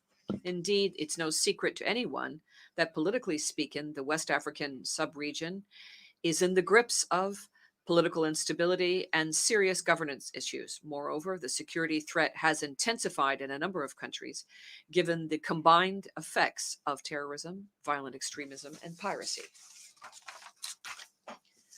Resolving these problems requires international and sub-regional cooperation, as well as ongoing commitment to sustainable development and democracy. As a country of peace, Benin remains attached to the very ideals that prevailed at the creation of the Economic Community of West African States, ECOWAS, and at the sub-regional level, and at the level of the Organization of the United Nations, at the world level, and will endeavor to make its contribution to solving these problems, all of which require an international response which is coordinated, and a strengthening of cooperation at the planetary level. Mr. President, the topic that brings us together today, rebuilding trust and reigniting global solidarity, accelerating action on the 2030 Agenda and its sustainable development goals towards peace, prosperity, progress, and sustainability for all. This theme is in perfect keeping with the SDG 2030 Agenda and requires an assessment of our implementation of Agenda 2030 at this stage. In the very specific context of the world with a number of different crises, especially the alarming effects of climate change, the war in Ukraine and its consequences, political upheaval in a number of countries. With all of this in mind, we address this new session while humanity continues to face a number of complex challenges. Recent years have been particularly grueling for people around the world. Indeed, they have highlighted the fragility of our world in the context of globalization, the COVID-19 pandemic, and its ensuing consequences. In a world shaken by convulsion, broken by inequality, and defenseless against new threats, the United Nations must remain for all peoples of the planet as a beacon of hope, of solidarity and humanism, and we must preserve it at all cost and strengthen it. This theme returns us to our responsibility and commits us to once again renewing our faith in the ideals of the United Nations Charter. It reminds us of the urgency of collective action in order to find lasting and ideal solutions to the challenges of our time, the most pressing of which is achieving the SDGs between now and 2030. These challenges underscore more than ever the crucial role that needs to be played by multilateral institutions for our collective security and prosperity. Benin, therefore, supports all initiatives that will contribute to the strengthening and ambitious overhauling of world governance through appropriate reforms around three major pillars. First, overhauling the United Nations, which is our deepest wish, requires full recognition of the fact that our world has changed a great deal since 1945. And if we wish to uphold the promises of the Charter, United Nations governance needs to be reformed with a view to adapting the organization to the challenges of our times. This is the time then for my delegation to renew its support for the reform agenda proposed and launched by the Secretary General in the areas of security, development, human rights, and peace. Moreover, the acute crises shaking the world and geopolitical changes which have taken place since 1945 require a recalibration of the balance of power in the United Nations, especially at the Security Council. And in this regard, Benin advocates for effective and immediate reforms to be undertaken, geared to making this body more representative and more effective, especially through increasing the number of representatives on the council, be they permanent or non-permanent, in keeping with the African position as set forth by the El Zawini Consensus and the CERT Declaration. This overhaul should also take place at the level of the multilateral trade system, with more equitable trade rules in place that would govern the international environment in such a manner as to favor developing nations. Production and creation of value added, access to markets, and inclusion in all parts of the worldwide value chain. Finally, it requires overhaul of the world financial architecture in the current context. No one qualifies the financial great breakup or the world financial system. And it's difficult to effectively juggle the impact of world crisis on southern countries in a way as to promote the proper development of the finance system and sustainable development. Halfway to the Sustainable Development Program and 2030, at this point, we need to increase our chances of achieving the Sustainable Development Goals that we set for ourselves. And this requires an approach that goes beyond the classical mechanisms of aid to development. And we need to move towards productive direct investment at the lowest levels and over longer terms, as long as possible. Ladies and gentlemen, excellencies, Mr. President, it's only with courageous reform that are supported by a political determination which is clear and affirmed that we will be able to effectively face the great modern challenges that require our organization to play on its credibility and national public opinion, even on the international scene, and leverage that. And these challenges include, inter alia, peace and security, including cybersecurity, democracy and human rights, access to water and energy in a sustainable manner which is respectful of the environment, health and education, fighting poverty and inequality, be they economic, social, or other, climate change, biodiversity and the environment, food security, migration, and many other items. These interconnected challenges require international cooperation.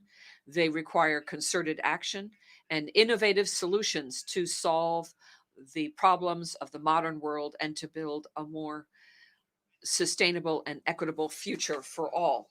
Mr. President, ladies and gentlemen, the credibility of our organization will moreover be judged by our aptitude to finally, in an equitable and lasting manner, bring peaceful solutions to issues that have been around for decades. And my delegation would like to address some of them at this point. First, peace and security in the Middle East, especially the Palestinian question. And here, Benin would reaffirm its unwavering support for diplomatic initiatives geared to creating a Palestinian state with full international sovereignty and living in coexistence, peaceful coexistence with the state of Israel. Second, the trade, economic, and financial embargo imposed on Cuba by the United States. My delegation is of the view that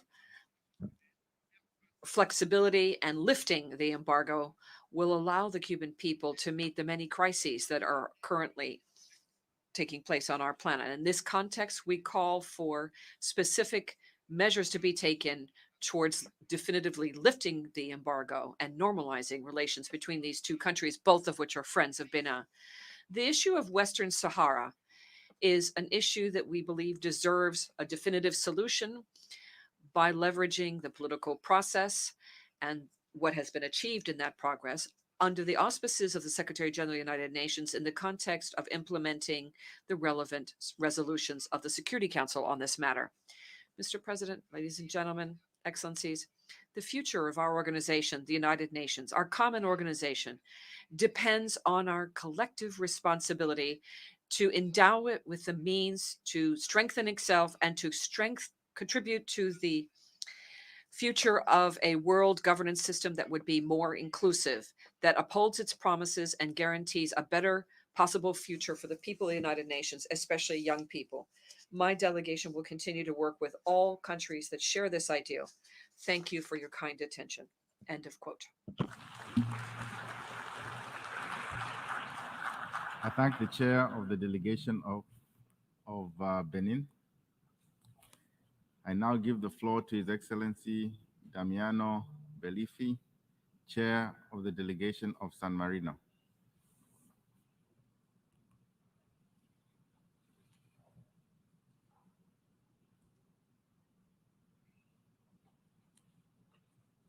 Your Excellency. Mr. President, Excellencies, on behalf of the government of the Republic of San Marino, I would like to congratulate His Excellencies Dennis Francis on his elections as President of the 78th session of the United Nations General Assembly and to wish him a fruitful work. I would also like to extend my special thanks to Secretary General Antonio Gutierrez for his energy and determination in leading the United Nations in these difficult and challenging times.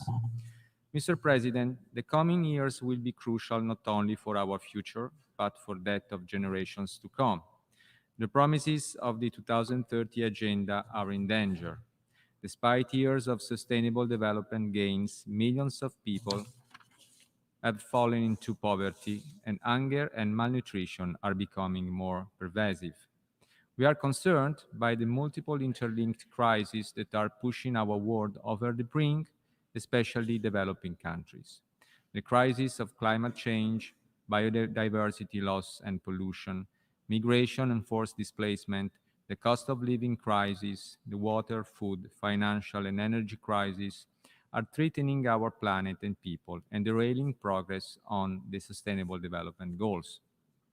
Moreover, the intensification of conflicts in many parts of the world, together with natural disasters, which have become more frequent and intense, are causing human suffering and compromising the implementation of the 2030 Agenda. Mr. President, the increasingly evident interrelationships among global challenges highlight the need for member states, today more than ever, to work together to overcome difficulties. No individual state, even the most powerful or technologically advanced, has the capacity to face the global challenges on its own. San Marino reaffirms its commitment to multilateralism, with the United Nations at its center and in particular in the framework of the General Assembly as the most representative body of the United Nations, on account of its deeply democratic nature, universal participation, and undisputed legitimacy. We need to strengthen our commitment to implement existing agreements, such as the 2030 Sustainable Development Agenda, the Paris Agreement on Climate Change, the Biodiversity Convention, international law treaties, and to make the necessary reforms to the system.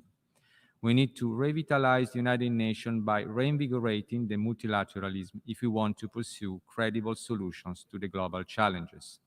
To this end, it is essential to rebuild trust in the potential of the organization, in its leadership, and most of all, trust between its members and all the stakeholders. Moreover, the global governance must become more inclusive and accountable to be effective by providing more space for the participation of civil society and private sector.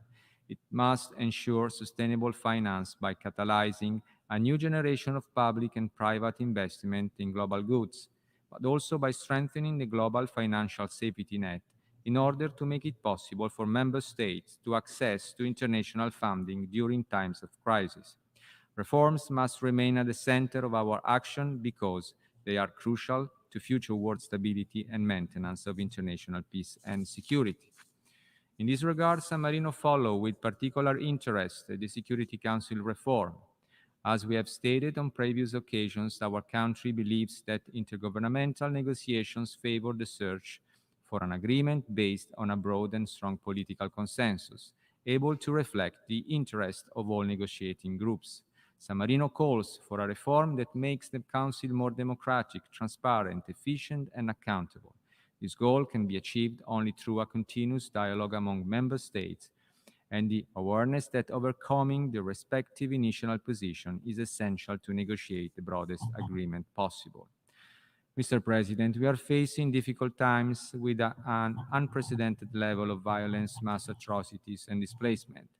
San Marino is deeply concerned about the number and the scale of armed conflict across the globe, which cause immense suffering to millions of civilians. San Marino is also very concerned about the alarming increase of dangerous nuclear rhetoric and nuclear threats, which reinforce the image of a dark future instead of a sustainable one.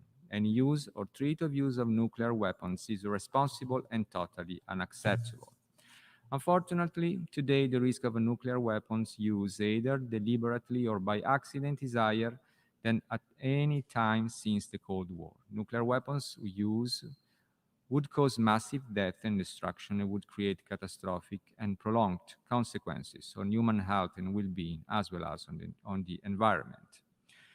San Marino reaffirms its commitment for a world free of nuclear weapons and attaches great importance to the milestone treaty on the prohibition of nuclear weapons that currently has reached more than 90 states signatories. Mr. President, the war of aggression against Ukraine brought dramatic consequences for the civilian population, including civilian death, the destruction of vital infrastructures, and massive displacement. San Marino condemns the Russian aggression against Ukraine and supports Ukraine's independence, sovereignty, and territorial integrity within its international recognized border. At the same time, San Marino welcomes all international efforts for a comprehensive, just, and lasting peace in Ukraine, in line with the UN Charter, the resolution of the General Assembly, and international law. San Marino supports the obligation under humanitarian law, such as the Convention on the Prevention and Punishment of the Crime of Genocide, the Rome Statute, and the Geneva Conventions. San Marino reaffirms its full commitment to the International Criminal Court, whose work is crucial in the fight against impunity for genocide and crimes against humanity, and it represents one of the core elements for the implementation of the responsibility to protect. The ICC, through its work, fosters accountability and thus promotes prevention and reconciliation. Mr. President, armed conflicts around the globe have dramatically impacted the lives of millions of civilians and resulted into continued and massive displacement. San Marino is alarmed by the unprecedented food and nutrition crisis affecting hundreds of millions of people around the world. The protection of civilian infrastructures is key to ensure food security in time of conflict. When infrastructures and tools essential to the survival of civilians are damaged or destroyed, food production and distribution, water delivery, sanitation, energy provision, and healthcare can all be disrupted. San Marino calls on all parties to implement Security Council Resolution 2417, which condemns the use of starvation of civilians as a method of warfare, as well as the unlawful denial of humanitarian access. Furthermore, San Marino supports Security Council Resolution 2573, which condemns attacks against critical civilian infrastructures indispensable for their survival. Mr. President, San Marino is particularly concerned about the high number of grave violations against children reported also this year in the Secretary General's report. Armed conflicts continue to devastate children's lives and to compromise their fundamental rights. We are witnessing an increase in attacks on schools and hospitals. This is unacceptable. San Marino firmly condemns attacks on schools and hospitals, as well as their use for military purposes. Healthcare and education are fundamental children's rights that must be always preserved. We reiterate our support for the Safe School Declaration. Educational facilities should be a safe place for all children, students, and teachers.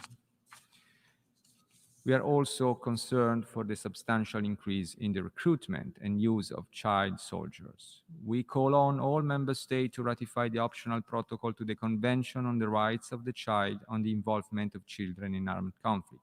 We also encourage all parties to support other important tools such as the Paris Principle and Commitments and the Vancouver Principles. San Marino supports the work of the Special Representative for Children and Armed Conflict and of her office and welcomes the new action plans and commitments that have been signed or that are in progress. Mr. President, the increasing number of conflict shows how diplomacy, mediation, and conflict prevention are tools to be strengthened for a sustainable peace. Today, more than ever, political solutions, inclusive peace processes, a conflict prevention strategy, and a strong faith in multilateralism are required. Today, we face several and interrelated security challenges. Access to natural resources is one of them, while climate change is increasingly both an existential threat and a key driver of conflict. The link between the climate emergency and security issues is self-evident, and it needs to be addressed within the Security Council in order to respond to the needs of the poorest and most vulnerable communities. The effects of climate change are causing sufferance to the most vulnerable communities, especially to small island developing states, the least developed countries, and those affected by conflict. Rising sea levels, poor precipitation, and record temperatures exacerbate the risk of instability by reducing harvest, displacing communities, and destroying infrastructures. Climate policies and green transitions offer opportunities for reducing the devastating effect of climate change. It is imperative to address the challenges posed by climate change through ambitious mitigation, adaptation, and implementation of the loss and damage agenda and an adequate climate finance agenda. If we fail, they will have devastating effects for the planet as well as development and human rights. Mr. President, without immediate acceleration of SDGs implementation, our world will endure new periods of crisis and uncertainty.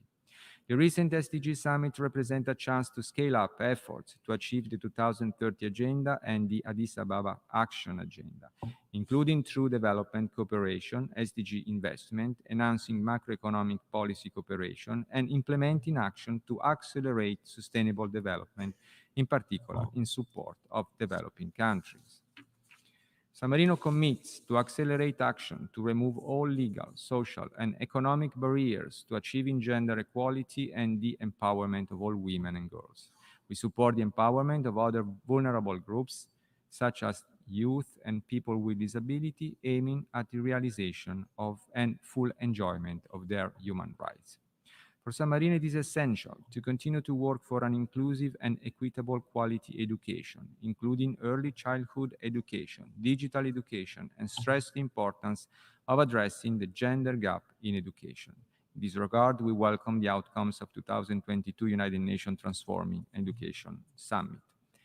San Marino calls on all member states to spread the benefit of digitalization by expanding the participation of all countries, in particular developing countries, in the digital economy.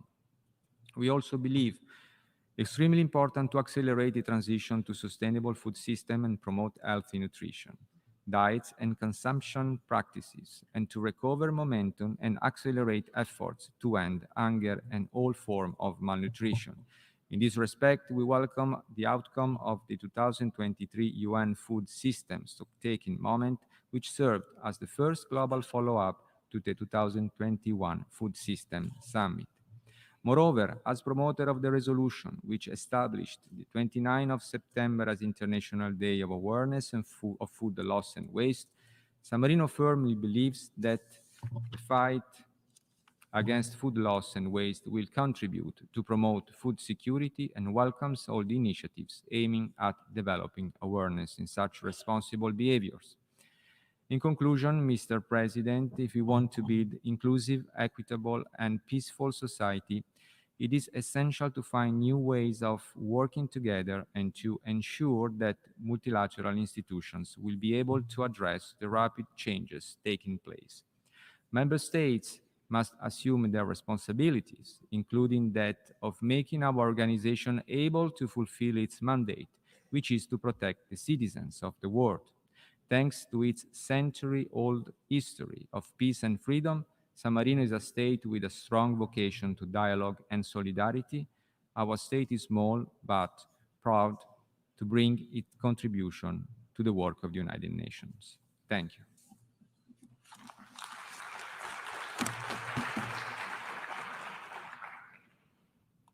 I thank the chair of the delegation of San Marino, and I now give the floor to His Excellency Robert Ray, chair of the delegation of Canada.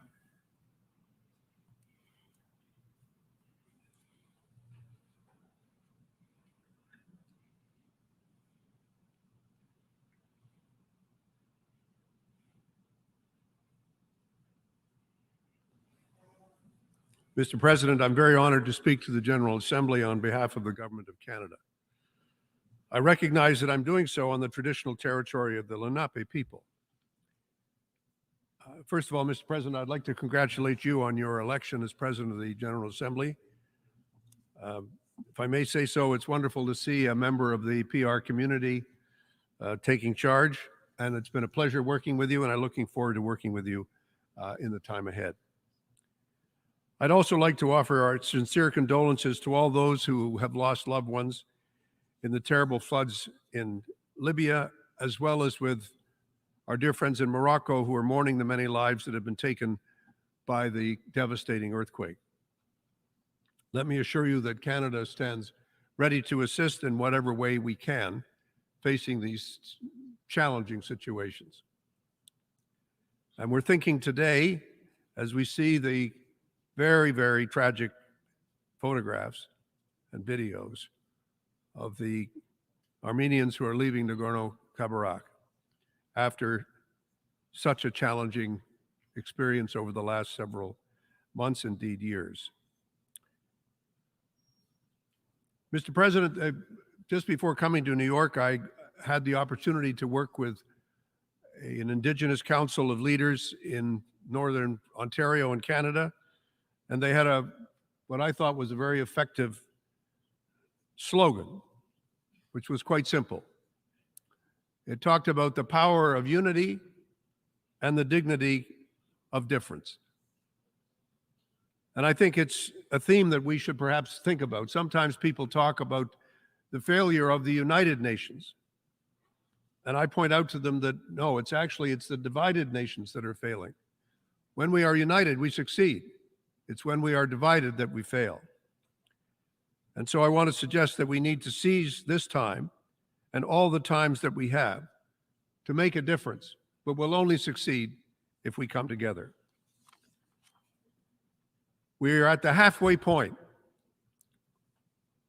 in trying to achieve the Sustainable Development Goals, which we all agreed we would work on 8 years ago. We recently adopted the Biodiversity Beyond National Jurisdiction Treaty, and we are approaching the first global stocktaking of the Paris Agreement. But listening to the speeches this last week, it's been very clear that there is a profound consensus that we are very far behind where we need to be to meet the commitments that we have all made to our populations and that we have all made to one another. The health of our planet, of our people, of our institutions, the well-being of all of our populations, and indeed our global economy are all at serious risk. When I met earlier last week with Wilton Littlechild, who's a former Grand Chief of the Confederacy of Treaty 6 First Nations and a member of Canada's Truth and Reconciliation Commission, and yes, a negotiator of the UN Declaration of the Rights of Indigenous People, he's talked to me very directly about how it's so critical that we not look at the issues in isolation. As we speak here, we go from topic to topic and from things that we have to cover to the next thing we have to cover. But it's important that we see them all as a whole. We need to recognize how things are connected. Combien de gens dans vos... Like many people in your countries, I can assure you that Canadians, they are also worried about the cost of living. They are also concerned about artificial intelligence, foreign interference, misinformation, and disinformation. Canadians are also experiencing climate and environmental crises, as you know full well, as citizens of New York know full well too. This summer, Canadians saw the most destructive forest fires in its history. We've never seen anything like it before this summer. We see how interconnected we are. These fires were on a never-before-seen scale. They're burning at the same time everywhere. And this was not unique to Canada. Fires ravaged on an unprecedented scale around the world. And this was not a glimpse of our future. It rather bore witness to our present. Our response to these complex challenges must not be complacent. It must not be divided or rose-tinted. This is not an issue of pointing the finger or of looking for panaceas. What's important is to take concrete measures